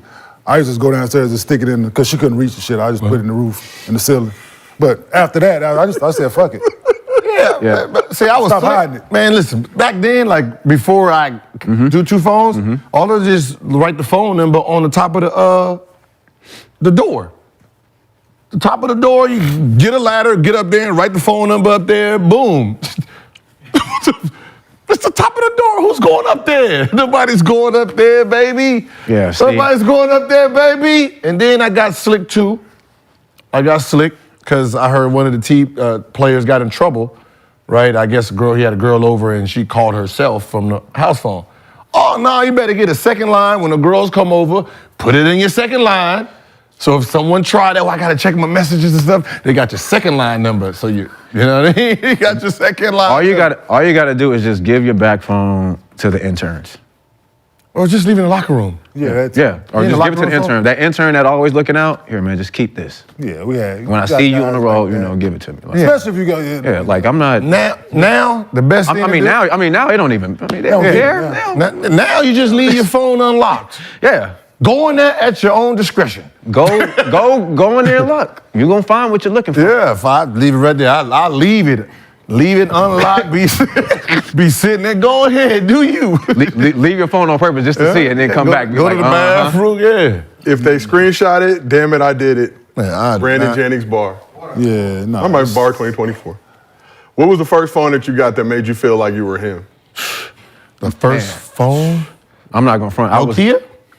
I'm not gonna front. I was getting paid 10th. I was starting to see like money come in 10th grade, Sidekick and the Nextel. I had both. The in kicker. 10th grade. In the 10th grade. At Dominguez. Wait. And the PSP. What was that? The big gray joint back in 2001. What was that? The sidekick. Oh, the sidekick? You're talking about the. What was it? What? Next tail. Next time at the church. Next time at the church. Oh, okay, yeah. Church. Niggas got excited over walkie-talkie. Yeah, okay. Actually, no, you know what? I had a burger next tail. Yeah, I'm gonna say the two-way. Y'all remember the two-way? Yeah, two-way, yeah. Yeah, I'm gonna say 7th grade. I had a two-way. That was that, right? The two-way, yes. Yeah, 7th grade. Yeah. Next tail two, yes. Okay, It was next tail two. they came out the sidekick. It was a sidekick. You can beam information and you had to But the next the different ringtones. That's when all the the next show was everything. We used to go to Compton Swap Meet when I was Dominguez, and we used to go to, and get our ringtones. Yeah. That Cupid by 112 was everything. We used to be playing that through the hallway loud. Yeah, then the sidekick, like ringtones, I'm saying the Nelly Country Grammar was popular. Ringtones was everything. Ringtones was everything. Yeah, that's when we start blinging them. Yeah.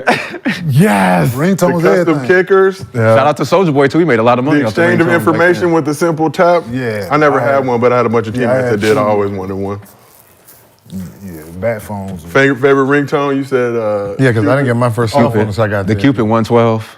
What's Mine your was the favorite Fabulous. Mine probably was the Fabulous. Holla back, shorty. Yeah. And that's Soulja Boy came. Yeah. Yeah, yo, that was that. Yeah. ringtone? Back down memory lane. I gotta remember. So let's talk a little bit about I Paul. just didn't have no girls to call. That's why I don't remember. I didn't get no girls back then. I was broke.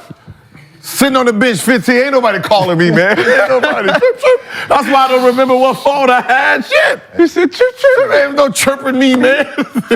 The chirp was crazy because you could chirp from number one you could chirp from long going on out distance. here. I had 31 issue, pick 31, no number sitting on the end of the bench. Yep. Ain't no hello, leaving no tickets. My tickets was taken. Yeah. Only person that ever came to my game on the road was my daddy. If you got a next till now, you the police. You got a next till now, you the police. Show over here chirping for it. Blackberry was the shit, though. No. Blackberry was the quick text. Yeah, that was when people got the good. Yeah, that's when texting became a real thing. And yeah, that was. Texting, and then the sidekick with the aim because you ain't had to give out your number. Remember, you just had to give out the aim. Yeah, that's what I'm saying, man, yeah. take my aim. I I ain't don't need my have to- number. Wasn't nobody even texting back then. It was aim. So many contacts in that moment. Be scrolling for days. So just for the record, Lil Wayne's Lollipop officially holds the record as most bought ringtone of all time. 5 million sold at $2.99 each. Ringtone game was a hustle. Lollipop. Yeah. That's like 2001, 6, 7. What fucking that phone was was that?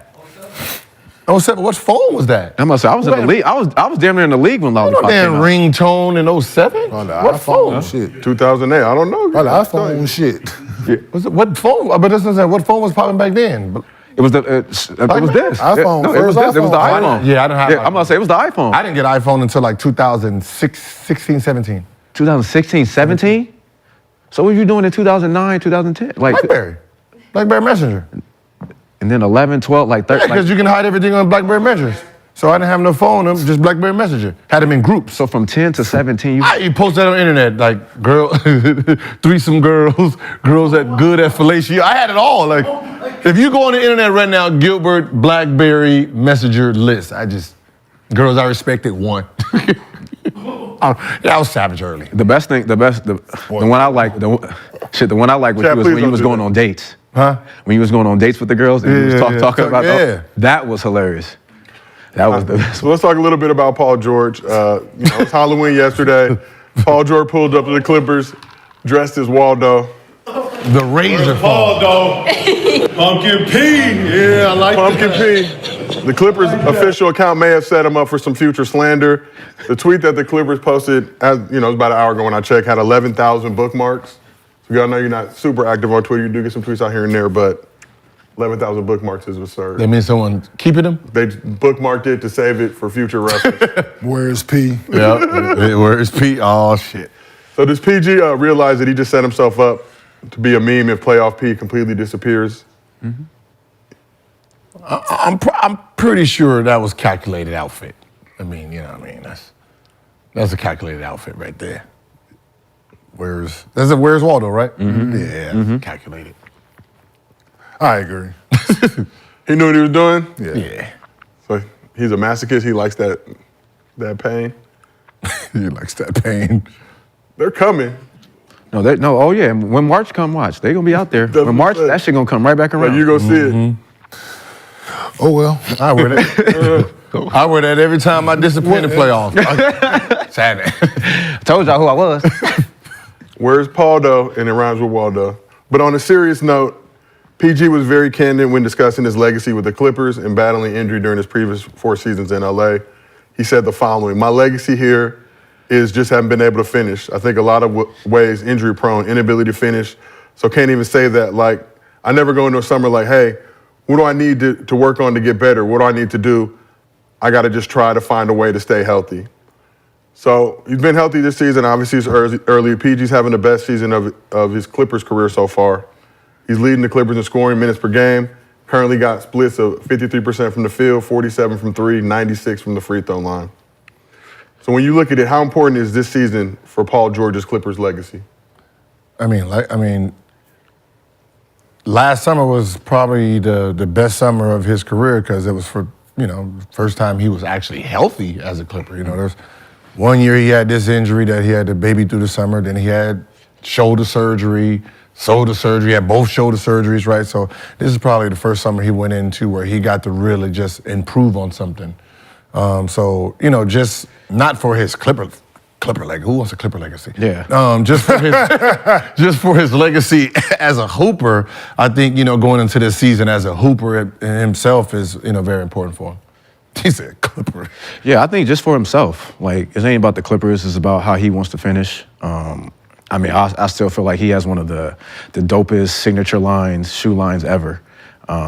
So with that and, everything that he's done in his career, I think just finishing out strong, being healthy. I just want to see him be healthy.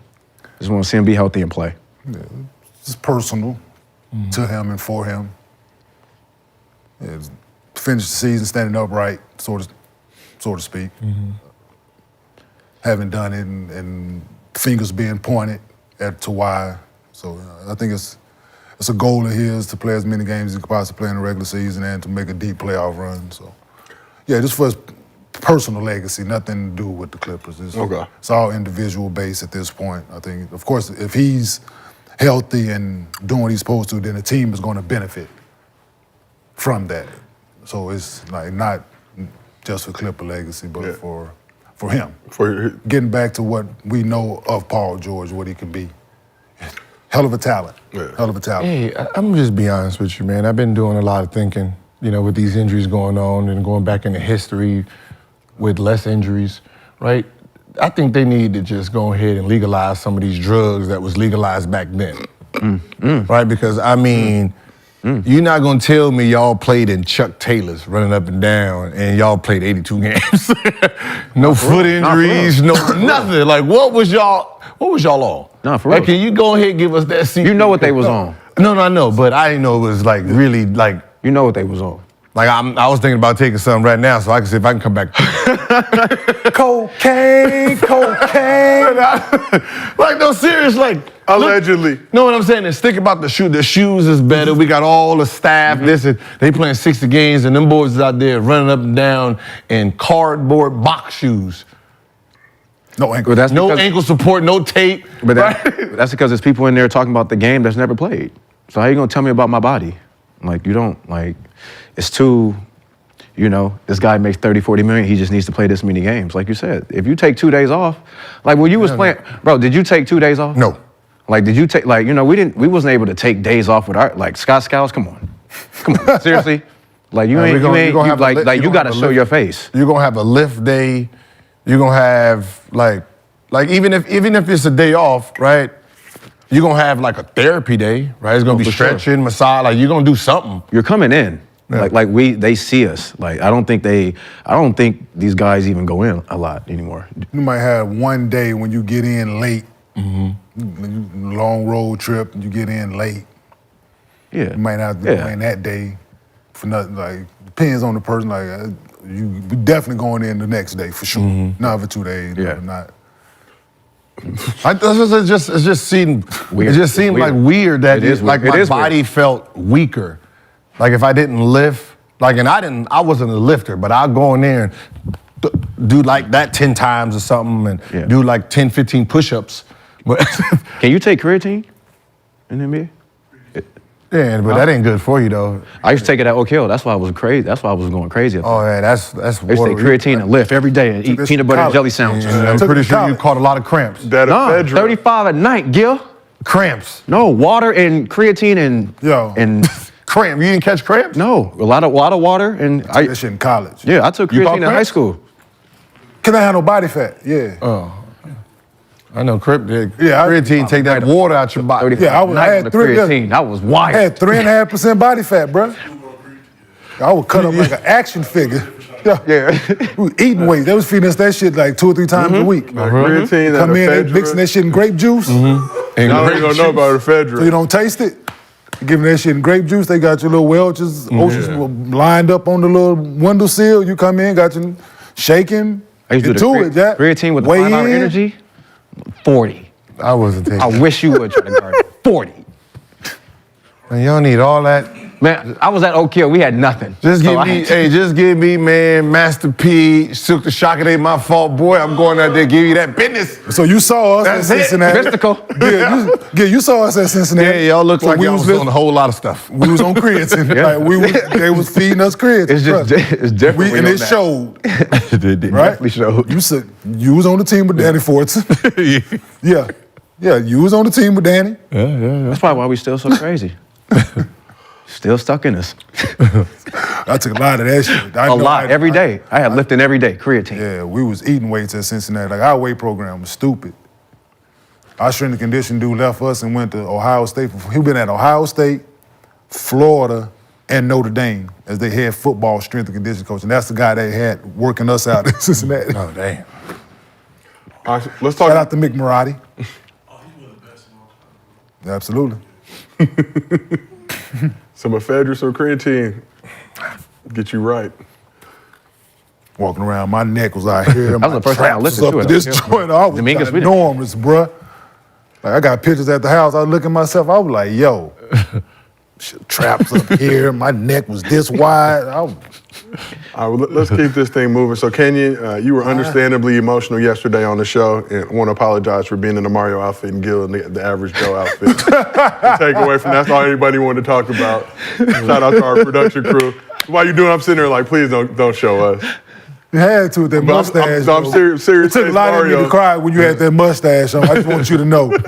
'Cause, yo, Yeah, bro, I was like, bro, why did they switch the camera to Joe, bro? I'm trying to. Shout out Paul Doe, the rest of the crew. I'm looking like, no, and all you it see is wasn't the, on straight. It had one side on. It was long on one side. and all you see is the loafers. out of respect for Mario. Okay? No, but Oh, shit. understandably emotional. Obviously, when KJ got traded to the Sixers and the Harden deal, but one of your former guys, your young bucks, Pat Bev, fan of the show, Gil's Arena alum, he posted this tweet. He said, he in good hands. You took care of me. I got him. Love, gang. That's what's up. So what does it mean for Pat Bev to show you and KJ love like that? He a hooper, man. He's been on the show, shared moments before outside the game. And been around him a couple times. I always respect, always genuine love. So now KJ in a good spot.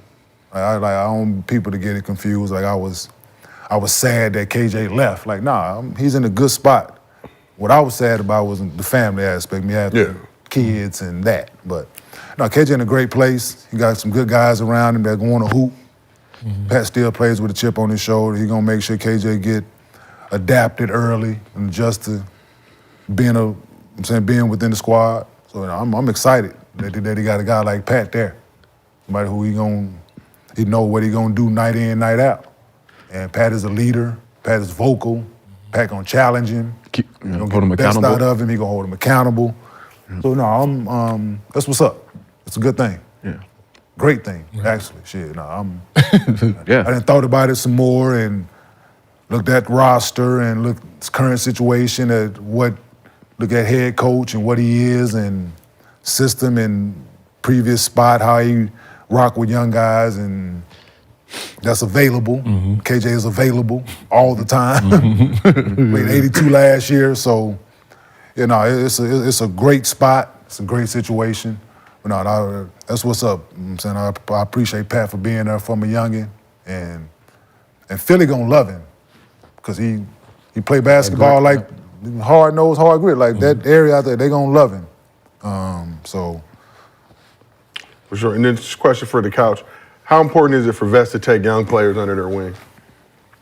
I mean, that's very important because, when a young guy comes in, he don't know nothing, right? He's trying to figure out, his footing, trying to figure out, his life. It's usually the first time they're really on their own, making all the decisions without any guidance. So, it is very important to be in a locker room with somebody who, is really giving you, positive information, trying to make it easier for you, right? For the most part, the outside world, it ain't coming easier, right? They have an interest in, whatever they're telling you. It's, it comes with some type of hook. Your teammate, that veteran, he's already been there. And he's got out of it. He's trying to guide you, make it the curve a little bit faster. So a good veteran, basically sets up your career for a positive note. Yeah, 1,000%. 1,000%. It is. It goes both ways. Like if you're learning bad behaviors early, you're gonna have bad behaviors. And if you learn you got positive people around, that's what it's gonna be. And KJ's, I speak to him coming in, he's going into his 4th year. And people that's around him, like guys with the Clippers, like the younger guys that's older than him, and they think he their age. Like they got a couple 26, 27-year-olds, and because how he carry himself, because he got me. He got me there to, no, that ain't it, dog. Don't, no, that's it, do this, do that. No, don't do that, don't. And that's what it is being a vet.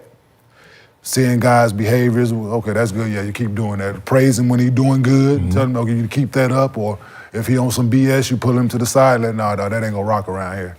Like, you need to change this habit, you need to do that, you need to do this different. It's the way we are around here, and that's what you need.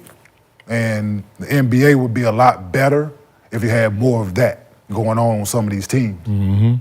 But they don't want the influences of veterans around telling guys the real because they want to influence their thought process on. That's so backwards. You need to sit down. It's so backwards. That's so backwards. It's backwards. It's so thinking. backwards. And that's what it is. They still getting your value. That's why your value of the players is still. You're jeopardizing it because there's no. Just think about it. The teams that's veteran teams, they're veteran teams. They don't have a mix of vet and young guys. They got a bunch of young guys that ain't playing, and the veterans that's playing. There's no, or you got a team full of young guys. There's no in between. There's no good mixture of it where you got the two. Like just take the Jonathan Kuminga kid in Golden State. In a good situation if they hold on to him. If they keep bringing him on, follow Draymond. Teach Jonathan this, go do this, but be that. The Warriors just picked up his option too, I believe. Yeah, so that's a good thing for him, to have that and have that toolage and that around you. You need that. Yeah. And just see what he is in 3 years because he had all of that. When those guys are getting ready to walk away, you got that.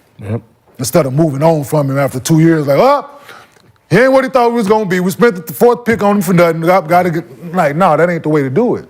He ain't learned nothing. He was learning from a 19. Kid come in at 19. The next year he's 20, right? You're in the lottery.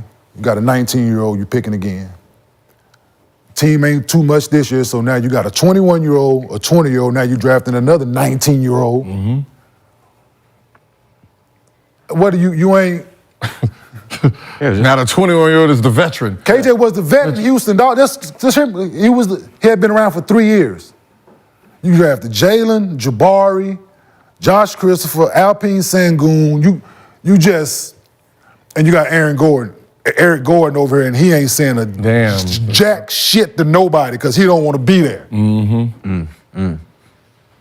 So if you're going to have a vet in there, you at least have a vet that's going to correct somebody. And you got Kevin Porter in there. You got all these. Yeah, you got all. Yeah. Like Charlotte.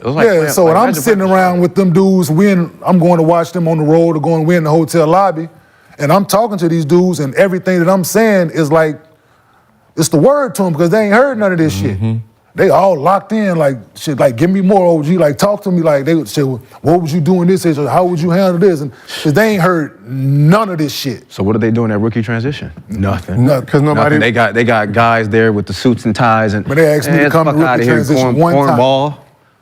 They got the cornballs I kept in it a there. buck in that bitch, and they asked me to come back. And that's the bad part. Like, Oh, for real? I did it one time. And they never asked you to come back. That's crazy. Because this is their thought, right? And this is the same thought when I was up there, or when I was a rookie. I don't trust, who is he? I don't know him, right? So you telling me I'm not paying attention anyway. So when I was like, yeah, I want to be a pimp, right? I'm just fucking around for the group, right? And then you challenge me. Oh, you think I'm about to stand down, and you, who are you? Right. You're a worker, right? So I re-challenged them. But it's why, like, you're telling us to watch out for something that we all are ready for. Like hey, you don't want the groupies and yes, I do. Yes, I do. That's why we're here. As soon as I get my money, bro, I'm going to the Instagram and I'm about to flex on everybody who wouldn't give me none. Like, so I don't want to hear it from now. You put Sean Kemp up there and say, hey, young fellas, I know what y'all want to do when y'all get your money. Yeah, y'all want to go out there and get this. Listen, here's my child support list. This is how much I spend on child support. We start like, oh, yeah.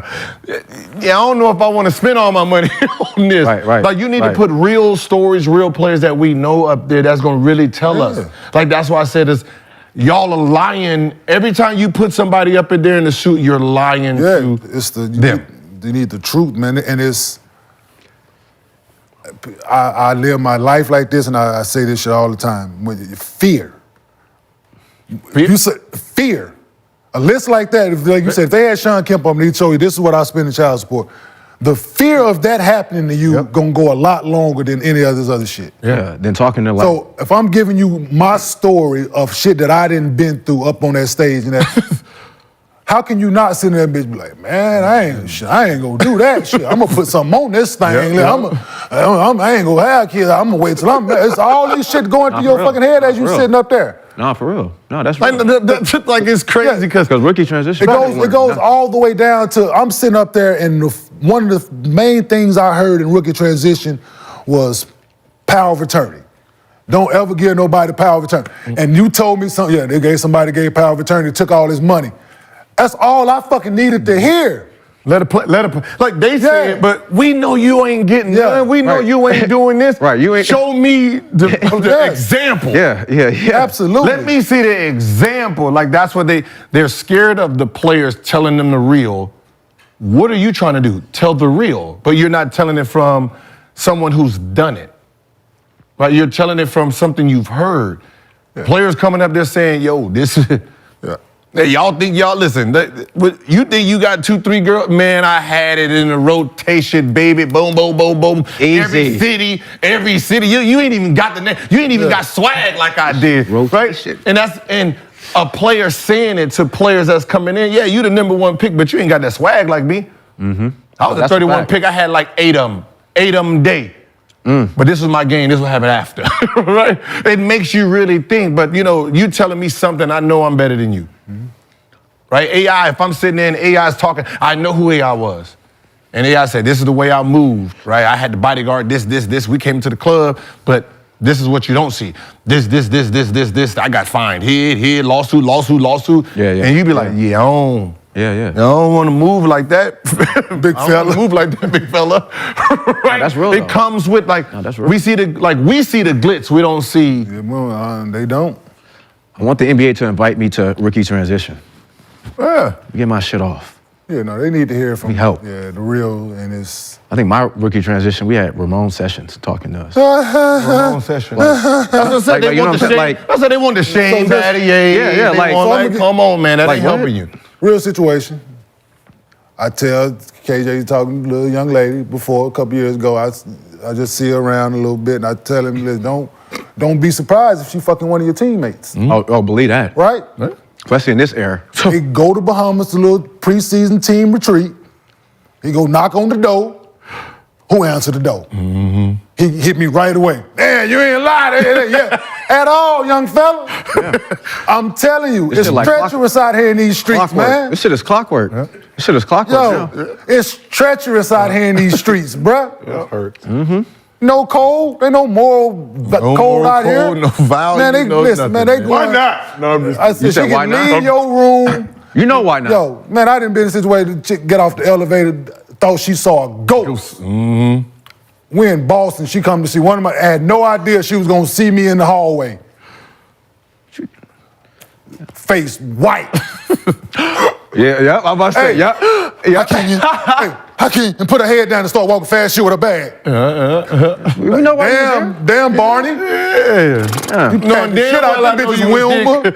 Wilma running fast as shit down the hall. Wilma patting the shit out them motherfuckers going down the hall. I love that. You know what I'm saying? Like, yeah, but it's the real, like, the shit that they need to hear that they don't get. Yeah. Like, I be in there. Like, listen, I be looking at like, hey, how many of y'all got girlfriends?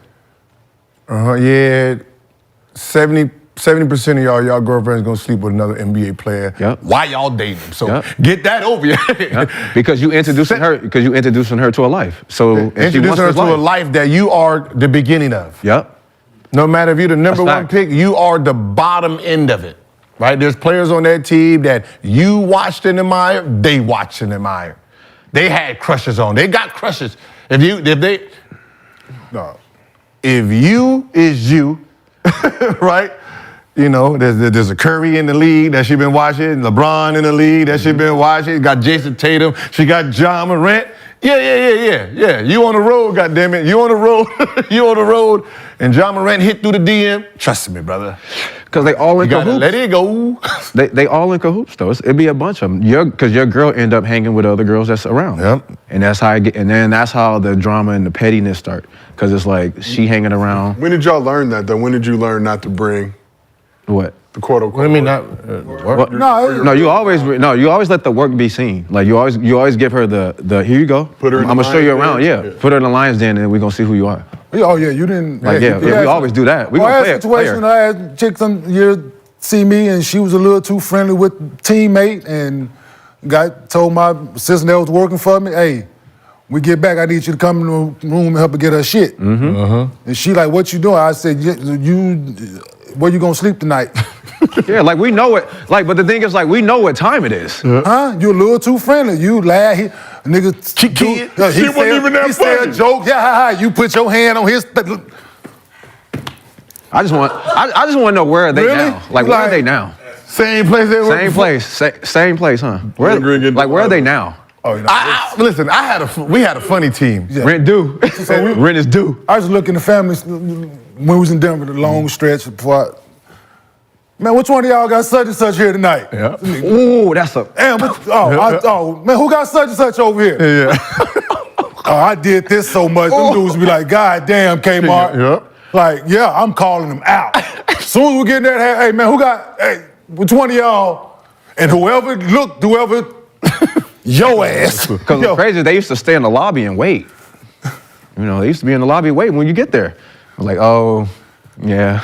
Like, listen, I had me, Deshaun, you know, we had early JaVale McGee, we had Andre Block. So we had Tetris. See, you had guys. See, I had nobody in Milwaukee I had to we worry had about. Tetris. So it was one of those things like, if you met a girl, you went, hey, does anybody know this one? Does anybody know this one? God damn it, before I give a good season, y'all anybody know? Oh, this had yours? savages. Like mint.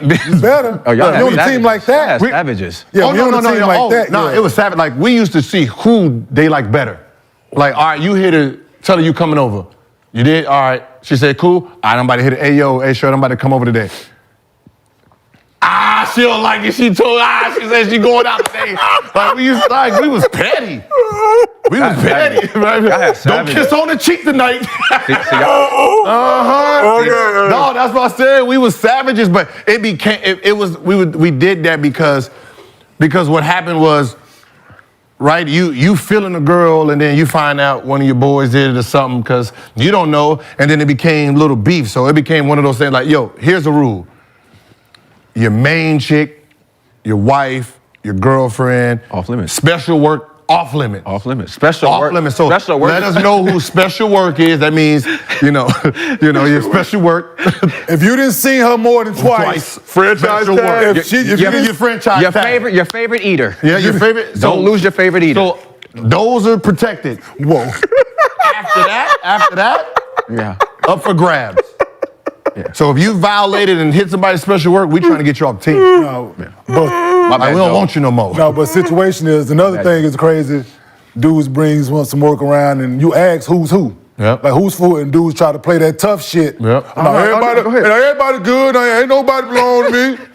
And then you pick the one who he and he Mad, yep. You shouldn't have been playing. You sitting over that shouldn't have- motherfucker with your lip poked out. Now you mad at me. That's funny. Team dynamic in Yo. the NBA.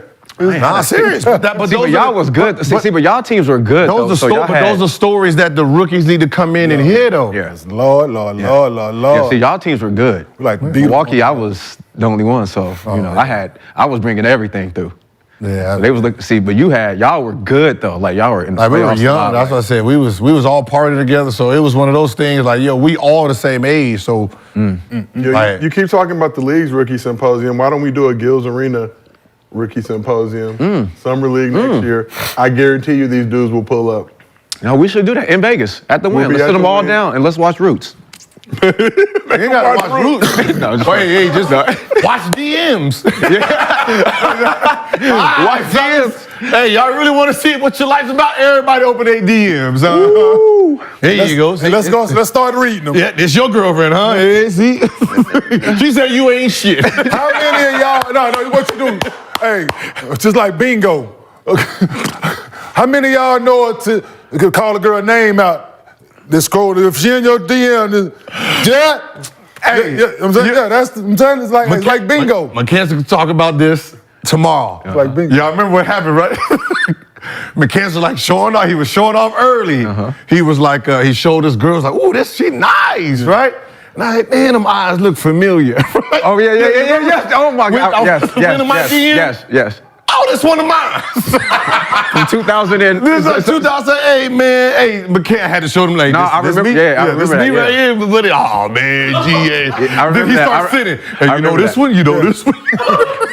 Man, there was a moment in No, the I remember that. chat. That's why you don't. That's why it's Stop like, doing yo, that shit. Be showing out. You never know. showing out, all right? Stop Showing- doing showing that out. shit, Get you guys. showed up. Hey, real. I'm a firm believer showing out get you showed up. Oh yeah, that's Be humble. I was like, yeah, she from Vegas, man. She from Vegas. Hey, daddy. Yeah. There here you go. Oh, time to move on. Hey, boo. Time for hibachi time. It's some hibachi.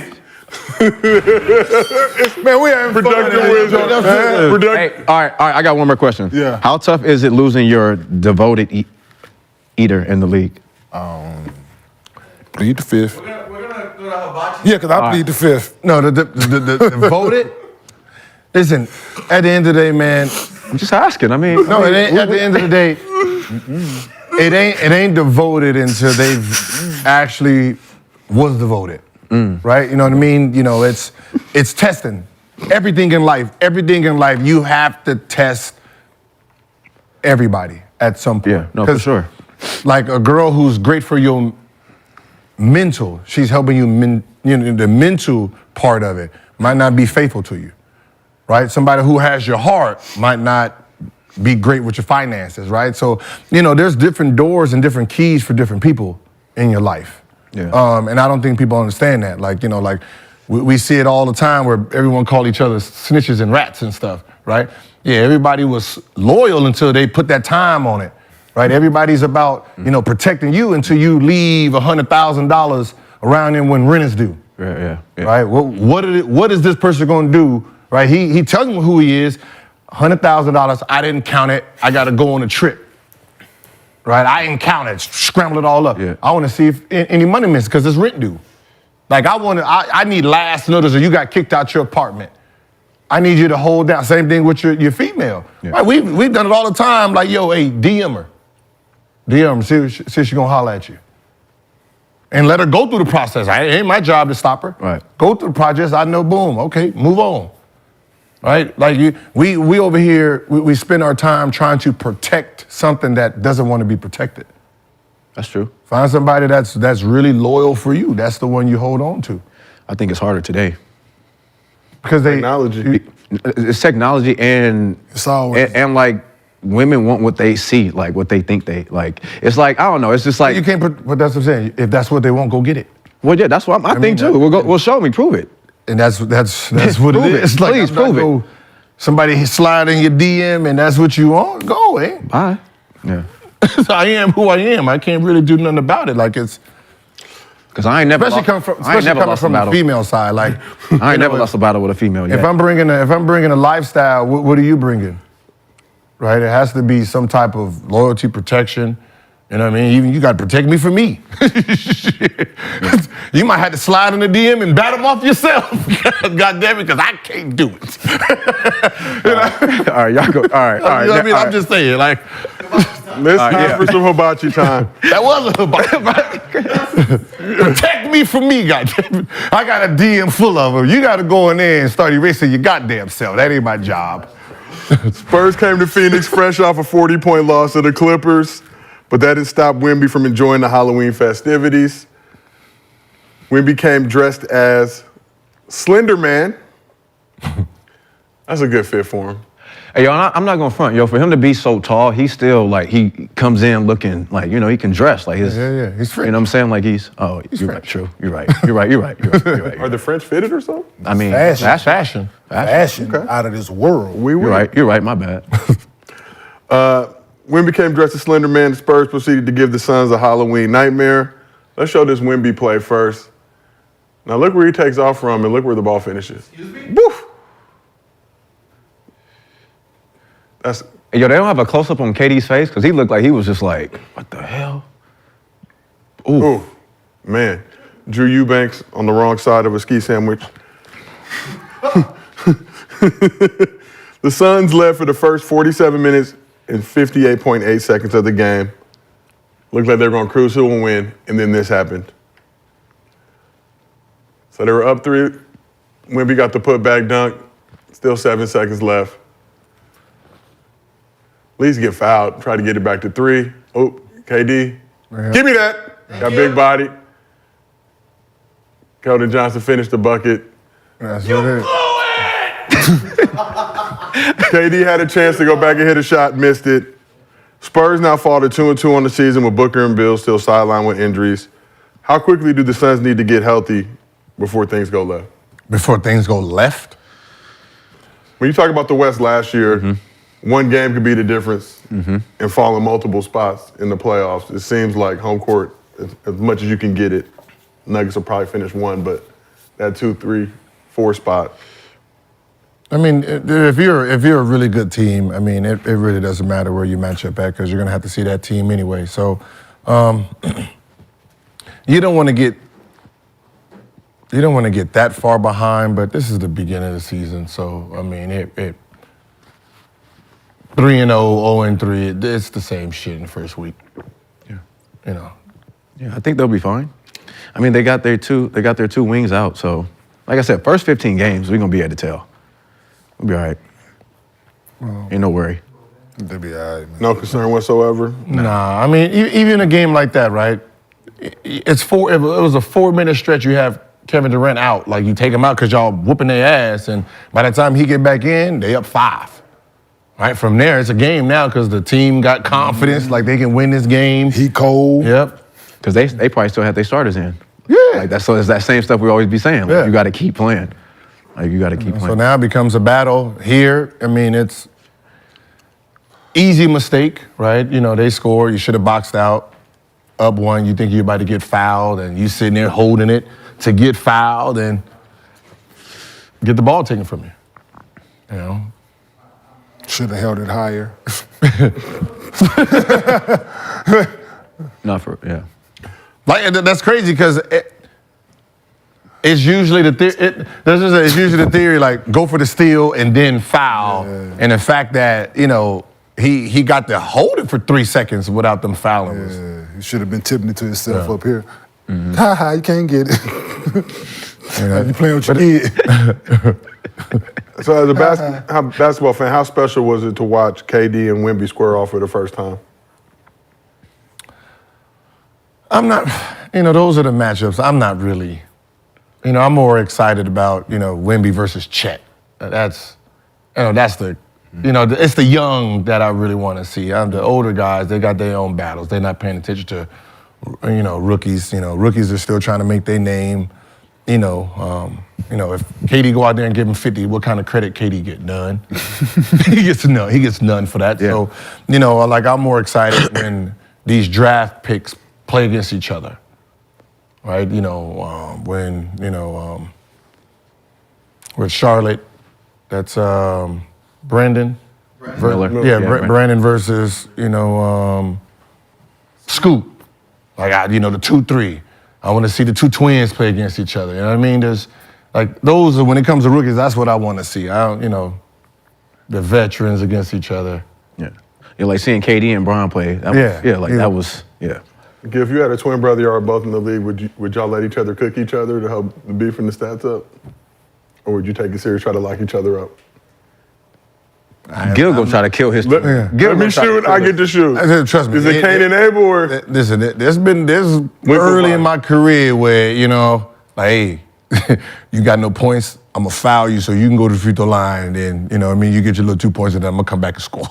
There's a couple times where we want to get on the scoreboard. We down 12. No foul! My bad. Go and get your points. Go get your points. Because I'm going to come down and shoot this shit myself. I don't need no help. I just need to foul you real quick. Stop this clock. I'm not going to say I've never done it. You know what I mean? But if you go back and watch film and I'm picking up full court, we down 12, and I just randomly foul a dude, the fix was it.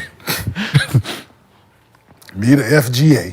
Oh, man. I need an FGA, goddamn it. This is my third game with no shot attempt. Need one.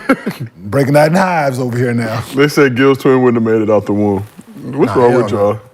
I never really seen, I don't know if it's me, but I ain't never seen a dominant twin.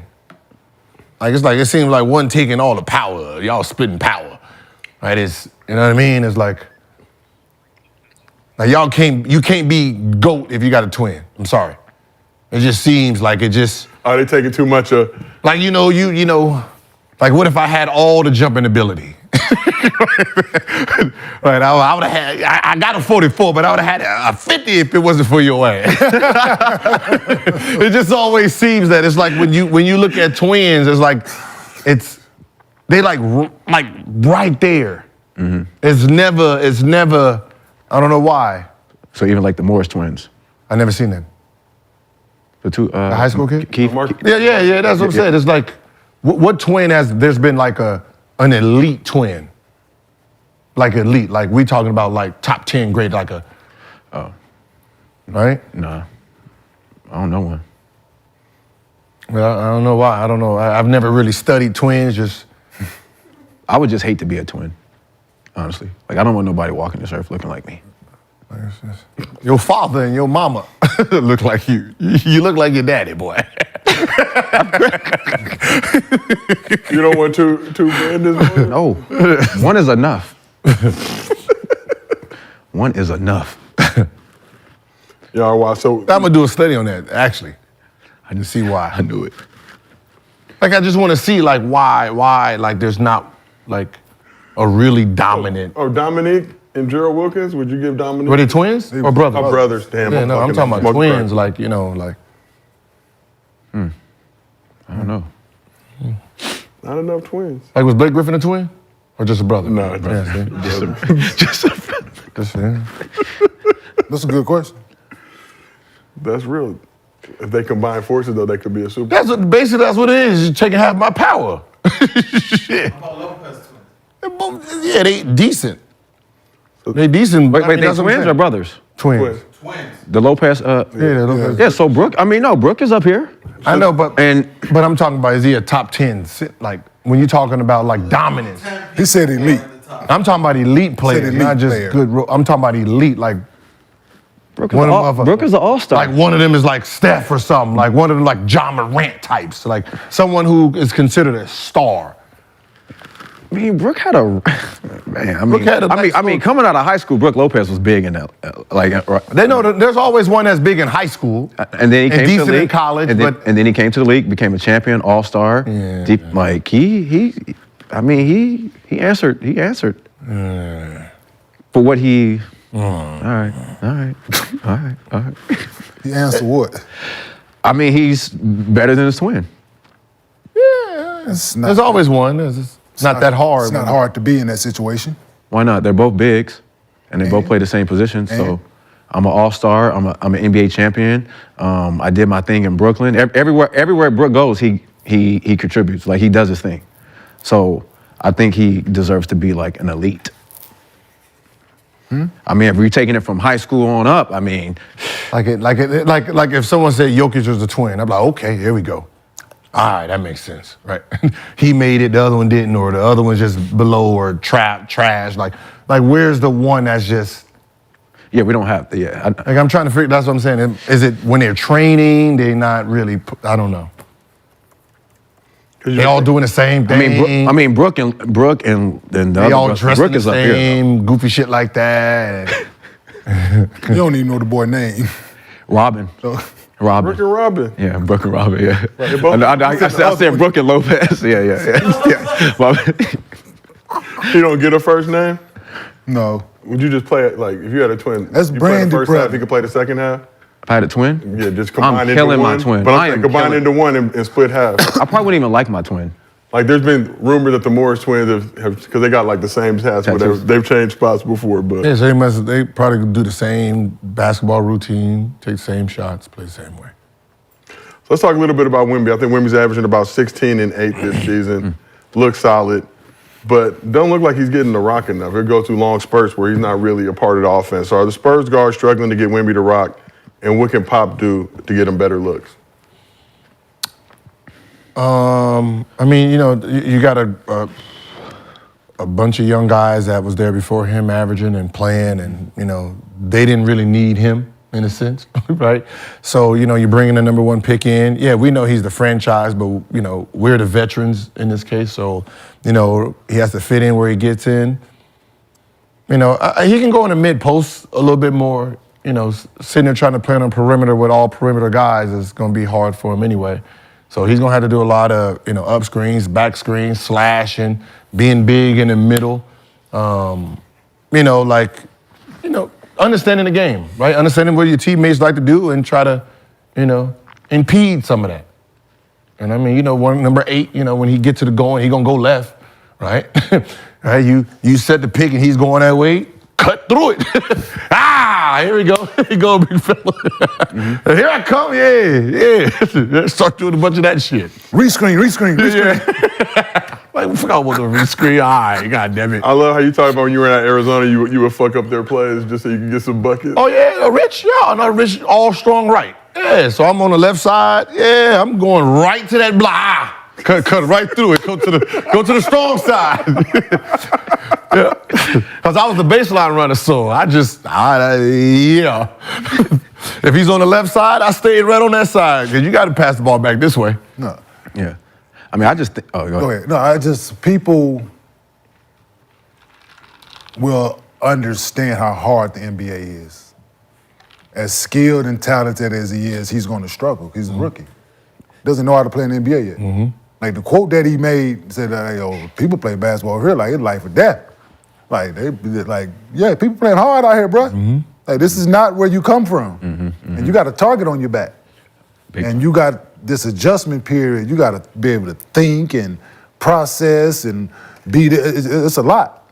So for him to be at 16-8 so far through 3 games, we all right. Like that's good for. Like gonna have struggles because this is new for him. It's all new. It's all an adjustment. We talked about the good side, but let's talk about the other side. Through 4 games, he's averaging close to 5 turnovers a game. Is that just a part of that adjustment phase? He dribbles high. It's all. He's 7'4", man. He's out there handling the ball and people climbing up on him, trying to make plays. Pop gonna control it. He gonna start putting him in different situations and explain to him that the turnover numbers are high. We need to put you in the mid post.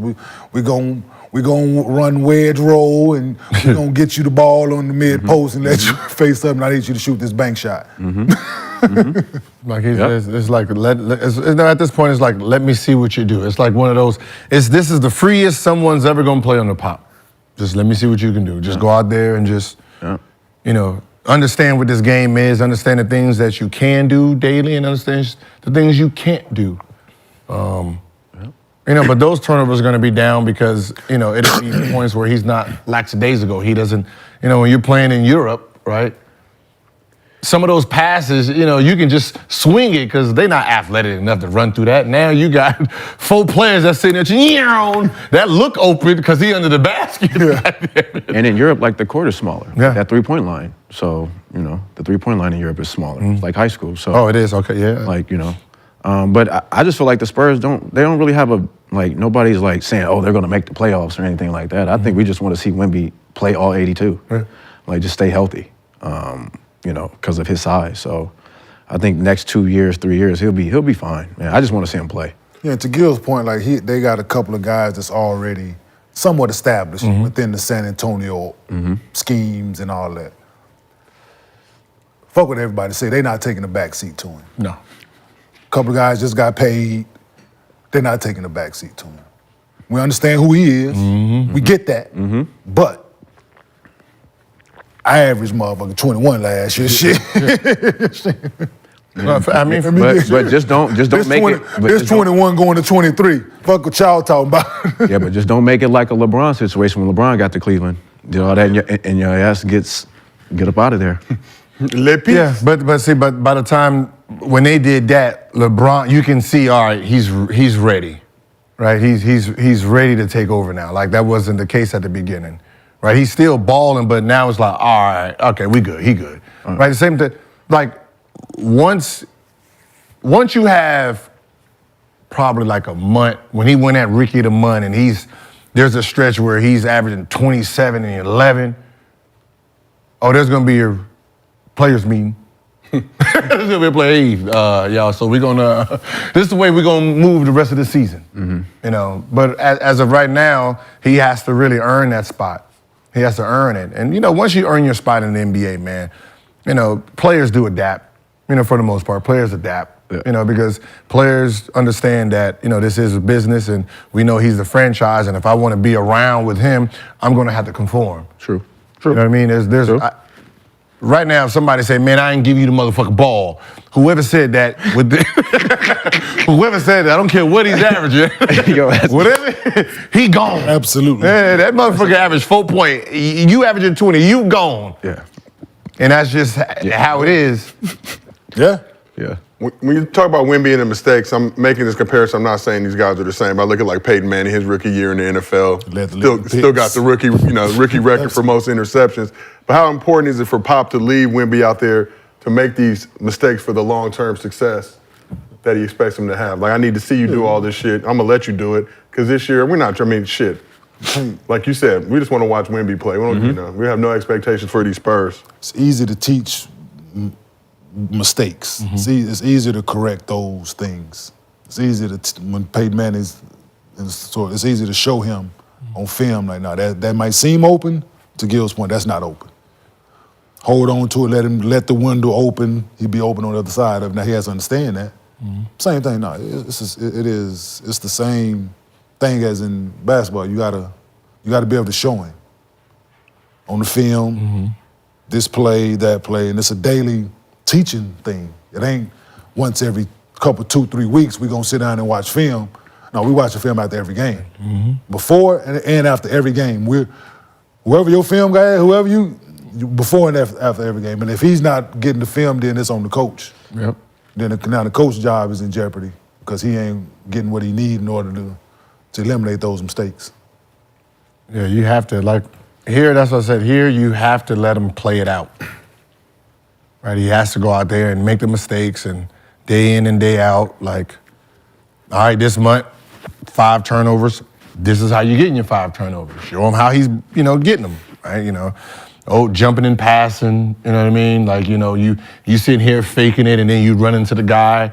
Sometimes you might have to just throw that pass. You throw that pass first couple times, this guy won't be here, right? So next time you do that, this guy done hit 2 threes, he's gonna reach now, you can go get your layup. So they have to be able to go make the mistake so you can correct it, right? Sometimes just watching film, but you not in the moment, it's easy for me to say, all right, what were you thinking here? And he said, oh, I was, I came off the pick and roll and I thought he stayed and I just blindly threw it. Well, now you know you can't do that shit. Definitely got to ask him what he was thinking. Yeah. You definitely got to ask him what he was thinking on this. Yeah, you have to. Let him explain to you. Mm-hmm. And he might say the right shit. Mm-hmm. He just wasn't, motherfucker just stole it. Like, he might tell you exactly what the answer that you're looking for, it might come out his mouth. You never know, but it just was a good day. The defense made a good play, coach. Jordan Poole. Yeah, When you decided to do all this walking back and shot that dude, what was you thinking? Yeah, what was you thinking? Yeah, what was you thinking? No, I didn't think he was gonna jump. Yeah. I was trying to make Sports Center. Tell me something that makes sense to this. Don't tell me I was just, probing and then I thought, no, you better tell me exactly what you were thinking. Because what I saw was, motherfucker, you was trying to make TV tonight. And that brings me to my last question. Just as a player, how hard is it for y'all to be honest with yourself as you watching these films? And do I think, a lot of guys, are they delusional and struggling, constantly passing the blame or whatever it may be? But are you watching like, all right, I fucked up here good, like you're saying, just get right to the point. Like, yeah, it was a bad pass, or he stole it, or... I mean, human nature, we always want to, like, put the blame on something else, But, when you're really trying to get better, once you old enough to really understand that, you have to be your biggest critic, right? You got to be able to say, yeah, that was fucking stupid. What I tried to do was dumb as hell. What I was looking at, right? I was being selfish. If you can't tell yourself that, then it's going to be hard for you to really improve as a player, right? There's some times where, coach be like, yo, how come you didn't pass him the ball? Did you see him? No, I seen him, but I seen him, but the motherfucker looked me off 3 times, in the first quarter, and I wasn't passing the fucking ball, coach. Yeah, that's the truth. Versus like, oh, I ain't really see him over there, coach. Like, no, I seen him. He didn't pass the ball first 3, and I was gonna shoot this shit no matter what the play was called. Sometimes you gotta be able to say that shit, for you to really progress as a player. Yeah, no, I agree 1,000% with you. You gotta be able to self-critique, man, and it's... But one thing, that film don't lie. It don't lie. You can't run from that film. Don't lie. What you trying to tell me, whatever you tell me in that moment, I can bring it up on film. Like, you can't bullshit the film. Watching film is so funny in front of the team. Yeah, I ran back. Who that? Yeah. What's your jersey number? Oh, you see, you got a really asshole coach. Like, what's your jersey number again? That look like that a 6? Yeah. Oh, that's number 6 on the screen, ain't it? Oh, it look like you. Same tattoo, same. Yeah. Oh, this guy didn't run back, but you telling me you did. That film be funny because they be rewinding it, Yeah. Hold on, stop it, rewind it, stop it. Again. Yeah. It's like, yo, all right, we got it. You said you tried to take a charge, huh? Yeah. Yeah, that's and if you're not honest with yourself, man, you ain't go. Yeah, you're not going. But that's every day. That's not just with sport. Yeah. That's life. If you ain't your biggest, looking at yourself in the mirror and being honest with yourself, I do this shit. I do something that I can't. That was fucking stupid. To this day, that was dumb. Why would Kenyon dumb? Same shit on the floor. Like, you do something. That was stupid. Why the fuck did you throw that? Yeah. But I think it's all part of the maturation process, you know Absolutely. what I'm saying? As you get older in life, you can now look back and just be real. Like, when you're younger, it's a lot of finger pointing, you want to take that blame, but it comes to a point where it's like, I got to be honest with myself. Then bringing that film up. Yeah. Hey, that's just like the All-State commercial when they going back and forth, the instant replay thing, throwing the flag in life. No, but you said you left the sunroof open down the inside of the car wet, Mr. Sunroof. No, I ain't touched the sunroof. Let's bring it back. Let's play the tape. Right? Yeah. That was everyday life with people. It'd be, It'd be. should be a lot better out here.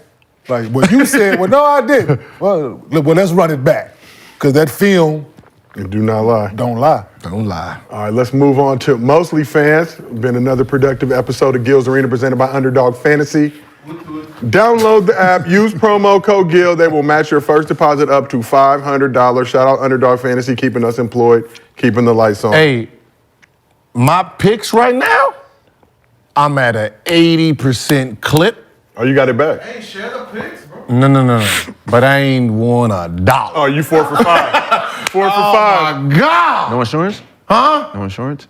No. I don't do insurance. Josiah said don't do protection. I don't like the insurance. Treat it like your regular life with the ladies. But that's why I need to go to the rookie symposium and see Sean can't put up the child Yeah, I don't support like the list. insurance. I don't like You know what I the mean?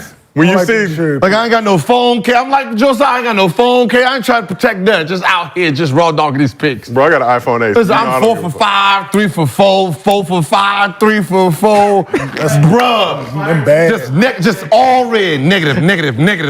God damn. Yeah. Bro, I'm watching the game last night. Nurk ass hit like 2 or 3 threes in a row. I was like, really, dog? I ain't never seen you do this shit like that. I think I needed one point or one rebound. It was either a basket or a rebound from Julius Randle. He don't want to play in the fourth quarter. Yeah.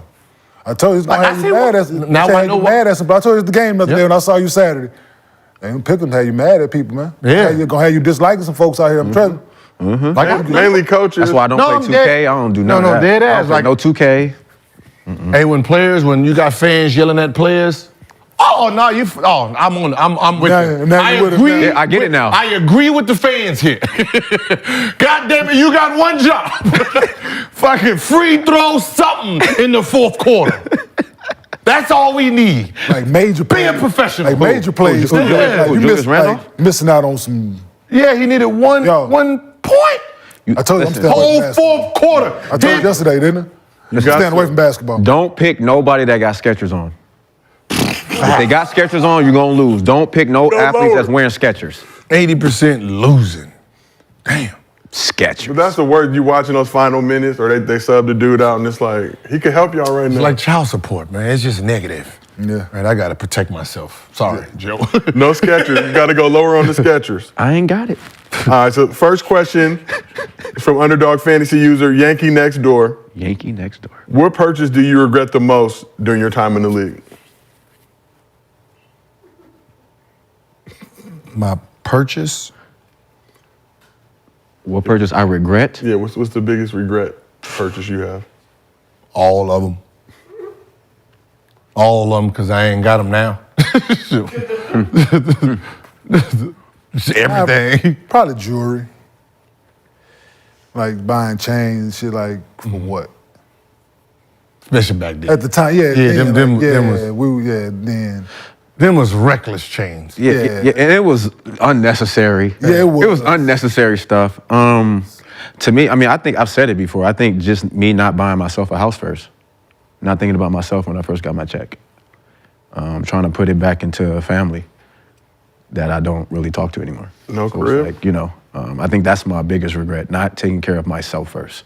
And people thought it was selfish of me for saying that, but it's not. It's like when I get my first, like you said, we're supposed to give it back to our family. It's like, I should have bought myself something first.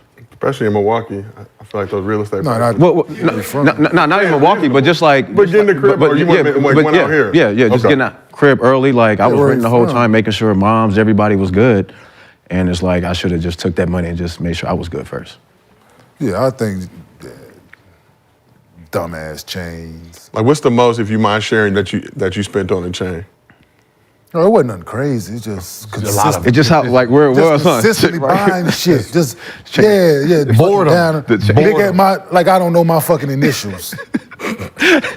Like the world don't know my initials. Well, why I got a KM on the fucking chain? Just think about it. that's real. No, that's real. Later on, I took the diamonds out of that and put it in the watch. Yeah. Like, fuck, I got this big dumbass KM4. Like, It's not the big Yeah. purchases. It's the what we consider the small, the 50,000 head, the 35,000 head, the 40,000. Like, it's the consistency of that. Like somebody spending $400,000, $500,000 at one time is kind of like rare. Yeah. Right, you got to be really on one, but like, to go buy a Richard Mille, at the car, like to go buy $250 on a watch at the time was asinine. Yeah, you didn't really do that. So it's understanding this. Like, if we can all rewind back, which all the players now, those 35, 40, 50,000, just open up small businesses. Yeah, just open up. Absolutely. Instead of buying that $50,000 roller, go buy like $50,000 worth of ice cream trucks. Yeah. For your little brother or your mom. Like, absolutely. Instead of buying you something that you're not gonna need all these Birkin bags of, I'm gonna buy you 4 ice cream trucks. You working with your brother and your cousin. Let's see if y'all can do that little business first, right? And like, think about how much we would own, like, just if we just thought about like damn, that strip club, I could have had a what's the name farm? Orange farm, apple farm. Like, I tried to buy the strip club. Yeah. Them going in it, I tried to buy the bitch. They wouldn't sell it to me. I was man, what's the money ain't good? I mean, also a purchase is having your homies around. Some guys that live in your house. That's another regret. Having guys live in your house that do nothing. If you're a youngin' and you're making this money in the NBA, having guys around you that are older that bring no value is a big regret. That's where the 50,000s and the 40,000s and 10,000s come from for dinners and stuff. And can't nobody help you. Wasn't doing that. No. I'm just saying, like, that's that fit. You know, those trips and. Oh yeah, the most I spent on some jewelry. I bought a watch. It was 90. I bought a watch for 90. I say that. But I sold it for 110. Oh yeah, I mean, Oh yeah, no. So I told whoever. I bought it, and I waited a little while, and I sold it back to the jeweler. He forgot how much he sold it to me for, so I told him a certain number. I told him I bought it for like 120, 130 from him. He forgot. So he thought I got it. I sold it back for like 110. I should have purchased condoms. Oh, he must be going through it right now. I'm just. You just said we'll regret all that shit. Just it's just everything. Like, even like when my son asked me, he's like what would you not do if you started in the NBA right now? I said I would not buy a house. And he's like, why not? He said because the business of basketball tells you that's the worst investment. Like, you go to this city, live here for 4 or 5 years, and you get traded or signed somewhere else. Now you got to sell that house. Hopefully somebody that likes your style buys it. If not, you're going to lose value on that. Then you go here, you buy this house, and then you might get traded, go here. So by the time you finish with a 12, 15-year career, you've been in 8 houses. You can buy a house, but the house where you but then it's like, exactly. But I told him, I said, like, I had a house me, in Dallas. like, I thought I would have lived in Orlando or DC the rest of my life. So I said, like, wherever you decide, in the middle of your career, where you're gonna live, like when you retire, start building your dream house then, right? Like, okay, when I'm done, this is when I'm gonna be done. And you start working every year on building that structure. So when you're done, there you go. Versus just sitting here, just rent a condo, when you get in. You ain't there half the time any motherfucking way. Yeah, that's a fact. And you play 41 games, right? You play 41 games there and 41 games on the road, and then families, though. It's in the tough when you summer. got a family, though. Yeah. Some dudes got a family. When you got kids and shit early, and like the situation's different. Yeah, buy another room next door. Yeah, but condo and this one is us. Kids over there. I hear you. It's that. Yeah, but you can buy a house. It's where you from, though. I think that's what the Joker's on that. Joker don't have a house. Yeah, I wouldn't buy a house. I'm sure in this country you do. No, he's building this. Yeah, I wouldn't buy a house in Denver. Like once I got divorced in Denver, I sold my house, and I got an penthouse. Like I wasn't downtown. That's what I told him. I wasn't penthouse. Yeah, once. But your first purchase house was where you were from, though, right? Like I had a house in. Well, no, I had multiple houses. Did you buy one when you got to New Jersey first, right? I did. See, Jersey, like you always when because it was either me living in New York because it wasn't like that on the water yet. Edgewater, it wasn't like that. Yeah. So I had to get a house. It was a small house. It wasn't nothing crazy. couple, like 3-bedroom, 3.5 bed. It was something, it wasn't no extravagant shit. My first one, then I sold that one. Yo, were you in Jersey with Marcus Williams? With Jason Kidd? No. Nah, he went to Denver when Marcus came in. Okay. Yeah, no, it was. I was about to say, yeah, I was in Jersey around that time. Yeah, no, I wasn't. Yeah, Yeah, him and Boone was nice. Yeah. yeah, no, I wasn't. Yeah. 'Cause I was in, and I remember Marcus' house was small in Jersey too, like you Yeah, said. Like, then I bought my main when I bought my house in Dallas, and I was just, cause that's why I thought I was gonna be forever. Yeah. So that's part of it, but it's got to be smart with it early, but regrets is. It is, but you know, it's hard when you wanting. I mean, do we really have regrets? We still going. Yeah. Like, we still going. We still on. Like, we still going. Like, Always. I mean, No, but the regrets can't really be. So I used to do shit like have Gucci send me like, and Louis like, when some, not all the time, but sometimes, but Gucci for sure, like send me, it'll be 12 boxes of shit in the living room on consignment. And I pick through what I want and what I don't want. And Send it back. This is what I don't want. This is what yeah, I keep and in most here. of the time, Yeah. You want it all. you're gonna keep most of the shit because you want to be the only one with it, and it's the new hot shit, and it's that kind of shit that we was. Suits, clothes. Yeah, that shit. They force motherfuckers to dress, like that's the thing. The league forced motherfuckers to buy clothes. But you know the problem with the clothes was this. Our weight fluctuates so much that we didn't fit half the clothes any goddamn way, right? We can wear it for a month or two, then we done gained weight, now we gotta, because it's not like we taking those clothes and then altering it. Right? Those big ass clothes we have to do. Yeah, we ain't altering the clothes. We like, oh man, I can't fit none of these pants, man. Get rid of them. Let me go ahead, slim them down. Then your ass then you during the season, your ass can't fit these skinny jeans no more. Now you gotta buy a whole bunch of new work. Like, so you spending on the same outfits. Let me buy a large and an extra large, just in case. Thank me, I was getting all my that shit extra large. made. Oh yeah. During Oakland, I was getting all my clothes made. Ooh, oh yeah. Cause I didn't want to come to the game and I was dressed like you two niggas. Yeah. I just, that would have bothered me if I show up to the game and we got on the same fucking shirt. Oh yeah, we see Like- your fits on Lead Fits. They Oh, put this you. is horrible. Lead fit? Oh, Yeah, we saw your- oh man, listen, we saw your Lead Fits. As big as them pants were, Yeah. they were small up here. Yeah. Cause I ain't got no waist. Oh. They was fitted. Like they were made for me. That shirt and pants Yeah. were made, like came out and took my measurements, and that's what we came up with. I'm gonna be real. Looking at the younger generation, what kids are wearing nowadays, that's close to coming back. Yeah, no, for real, no, I I was mean, at no, the for store real. the other We day. like- The lady showed me something. I said, "You're giving me getting PTSD," because I was around when we was wearing that shit. I can't do it now. Nah. Because this is nice Dolce & Gabbana sweatsuit up at Nordstrom's that I want. It's great, but it's just too. I was like, oh, I want that, but Like, yeah, I'm people like, yeah, starting to it's sweat. Just looking at it. It's, It's like, your pictures of pants me too in- big. They selling this shit now. I seen the young kid pull up. I'm like, damn, this is what we doing now? Yeah, Yeah, my it's daughter oversized. my daughter be going to school in my sweaters. Yeah, no, for real. That All 90s, baggy and like, oh. That's what they're doing. Yeah, they trying to bring it back. But I just can't. that early 2000 look. It's gonna be tough. Jinko jeans coming back. Next question is from Look It's Me 59. This is a video question. What's up, Gibbs Arena? Quick question. Players without a ring. If a player without a ring could have won one ring, which player career would have been impacted the most? I hope you was at work. Appreciate you taking some time off the schedule. Impact the most, I will say, Allen Iverson. Allen Iverson. So AI wins a ring. Where does that put him? It don't matter where it puts him, is Man. what you think of him, right? I mean, you're talking about a guy who really changed the culture of just black life, right? Just being iconic.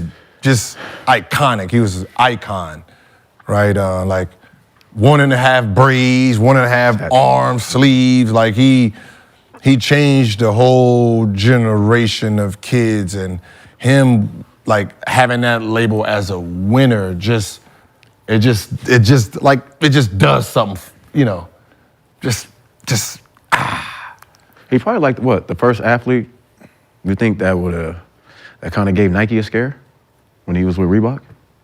Because everybody was wearing Reeboks Not for real. with AI. Like, you know, his impact was stupid. Like he brung rap, like it was like just basketball and rap just became a real thing, right? You know, it's like basketball players want to be rappers, rappers want to be basketball players. He was the first one to just bring it together. Even though Shaq was rapping, it wasn't, the culture wasn't there. Yeah. He was the guy who really was the whole both. He had both worlds, and he was fucking around being a logo. I mean, dude, his popularity in China, I mean, it's still crazy. It would have been unbelievable. Like, he would have been the biggest, winning a ring, like beating the Lakers in 01. That would have been. Just think who else is even in the. Yeah. AI would have been top 5 all time. Just off that one ring. Just one ring? Oh, Yeah, just off that one ring. And what about somebody like Barkley? If he was able to get it on mic. Not like AI, though. I'm he just. didn't. But it would have helped his, I mean, it would have helped, he definitely would have been on TNT talking crazy if he got that. Talking He'll spice. be talking fucking. I mean, he still like, Hey. that's what I said. It is. But beating Mike, though, would have been. it's a that was- feather, Like, it was- it's a feather in your cap. But it would have put like the respect of the name, the respect of the Allen Iverson name would have been. Yeah, because now people can be like, but. But yeah. And that's fucked up. Yeah. For what you did to the game and who he is and who people are. And they will, and people use that in sport. Like, well, but Charles Barkley, but Yeah. Karl Which is Malone, wild. but. Yeah, but I don't hear a lot of butt from AI. No, you can't. It's not a but you just it's like you're pretending he don't. Yeah. he It wasn't is, it's a- there. It's there, but people, it's hard for people to say it because of what he did for the culture, who he is as a person. But trust me, it's there. Okay. It's there. I mean, they changed the dress code because it was just him.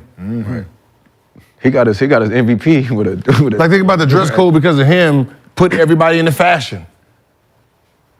They can say what they want to say, but there was nobody talking about fashion, trying to be. We just we was doing what made. because of this. Because of him. It became we want to dress up to show our fits off and be fashionable and get into the fashion side. That is That's the a AI good point. effect. That's a good point. That's a good point. So AI started it. I'm rolling. AI pull up to. Like we sitting there in real books, like, oh shit, they put that with that. Oh, he wearing bow ties now. Oh, let me because like no for real. Like I remember who was wearing bow ties. Bruce Bowen. Yep. I was like, I don't want no bow ties. I don't want no ties. Like, hey, these bad guys, because it was a bad guy. What the bad guy wearing? What is that? It was like that's an ascot. Give me that. There's nobody wearing an ascot, so I started wearing ascots. Right? Gotta find something. I mean, you know, Well, that's because of him. That's been our show for today. We appreciate everybody for pulling up and watching with us. Brandon, we appreciate you being here. Kenyon, we appreciate you being here too. Kenyon will be back tomorrow. We got Rashad McCants. Hey, zoom in on Josiah's shirt, man. He got a Philly crossed out LA shirt. Oh, the Harden LA? We had to blue out the PHI. We had to blue out the PHI, just go straight LA. Oh my God, man. You are something else. I love it. I'll tell you, I'm running out of fish, man. It's hard. I didn't know he was going to be doing all these shows. All right? Me and my Psycho I'm wild. Bunny, I like it. Yeah, Psycho Bunnies, yeah. They got a nice store over in Clover City. It's a nice store. Where? Over by the Javier's and what is it? Oh, Central Central Mall? City, yeah. What mall? What? Was it Central? Is it Century City? Where's Century You City? never been to Central City Mall, good? Kind of by UCLA. Oh, I don't know. Century City Mall? Yeah, right before Beverly Hills. Yeah, it got By that Javier's? Javier's and all that Yeah. up there. We don't, It's go right by Javier's upstairs. we don't go that far. I was over there yesterday. I was going to Macy's. I ain't even make it to Macy's. I was going to get me some regular tees. I turned the corner. I was like, oh, it's colorful in there. Yeah. I went right in that joint. Oh, they got sweatsuits best and shit thing, now. the best thing. I was on You know, when they first opened in Vegas. Yeah, you had a few on here. I've been rocking the Psycho Bunny for a few Yeah, years Psycho now. Bunny, yeah. I used to just buy the t-shirts. Yep. Yeah, but now they got sweatsuits and Send a package. Send a package. I'm gonna say the best store back in the day was Man's Land. Man's Land. Fox That Hill? Fox Hill Mall, Man's Land. Man's Land. Overcharged me. Overcharged Yeah. it. overcharge us for everything in that bitch. Nate. Yep. Shout out to Nate, man. Nate biggest hustler there is, boy. I used to see Nate putting up, they used to be going to the club in a limo by himself. Yo, he pull up outside the gate. You different. We outside the gate on Louisiana. He pull up Nate car by himself. Like, who you? Ain't nothing. Hey, big dog, you got something for me? Like, who here with you? You got all clothes in there. All clothes. You need a fit for them. You need a fit to get in there. But them dudes, listen, people don't understand. I know we got to go, but them dudes used to had a schedule for Rook and All them dudes used to be outside the hotel with bags of shit, man, trying to. Bags of clothes, just. What was the dude with the sweatsuits, with the big? He was selling the velour sweatsuits. Dave. Jack. Yeah. Jack. Big ass, dumb ass velour sweatsuits. Hey, velour was sitting in there just. Yeah. I want that to come back. You They can were talk comfortable. so. Yeah, Farouk. Velour was. Velour was hard. Velour was hard. I can't front. Fox Hill Mall, Velour was baby. hard. Fox Hill. Velour was hard. Velour. Oh, I wear velour to this day. Yeah. I got a few velour suits I'm gonna bring. Right. Sergio Tacchini, I got a few. Oh, okay. For sure.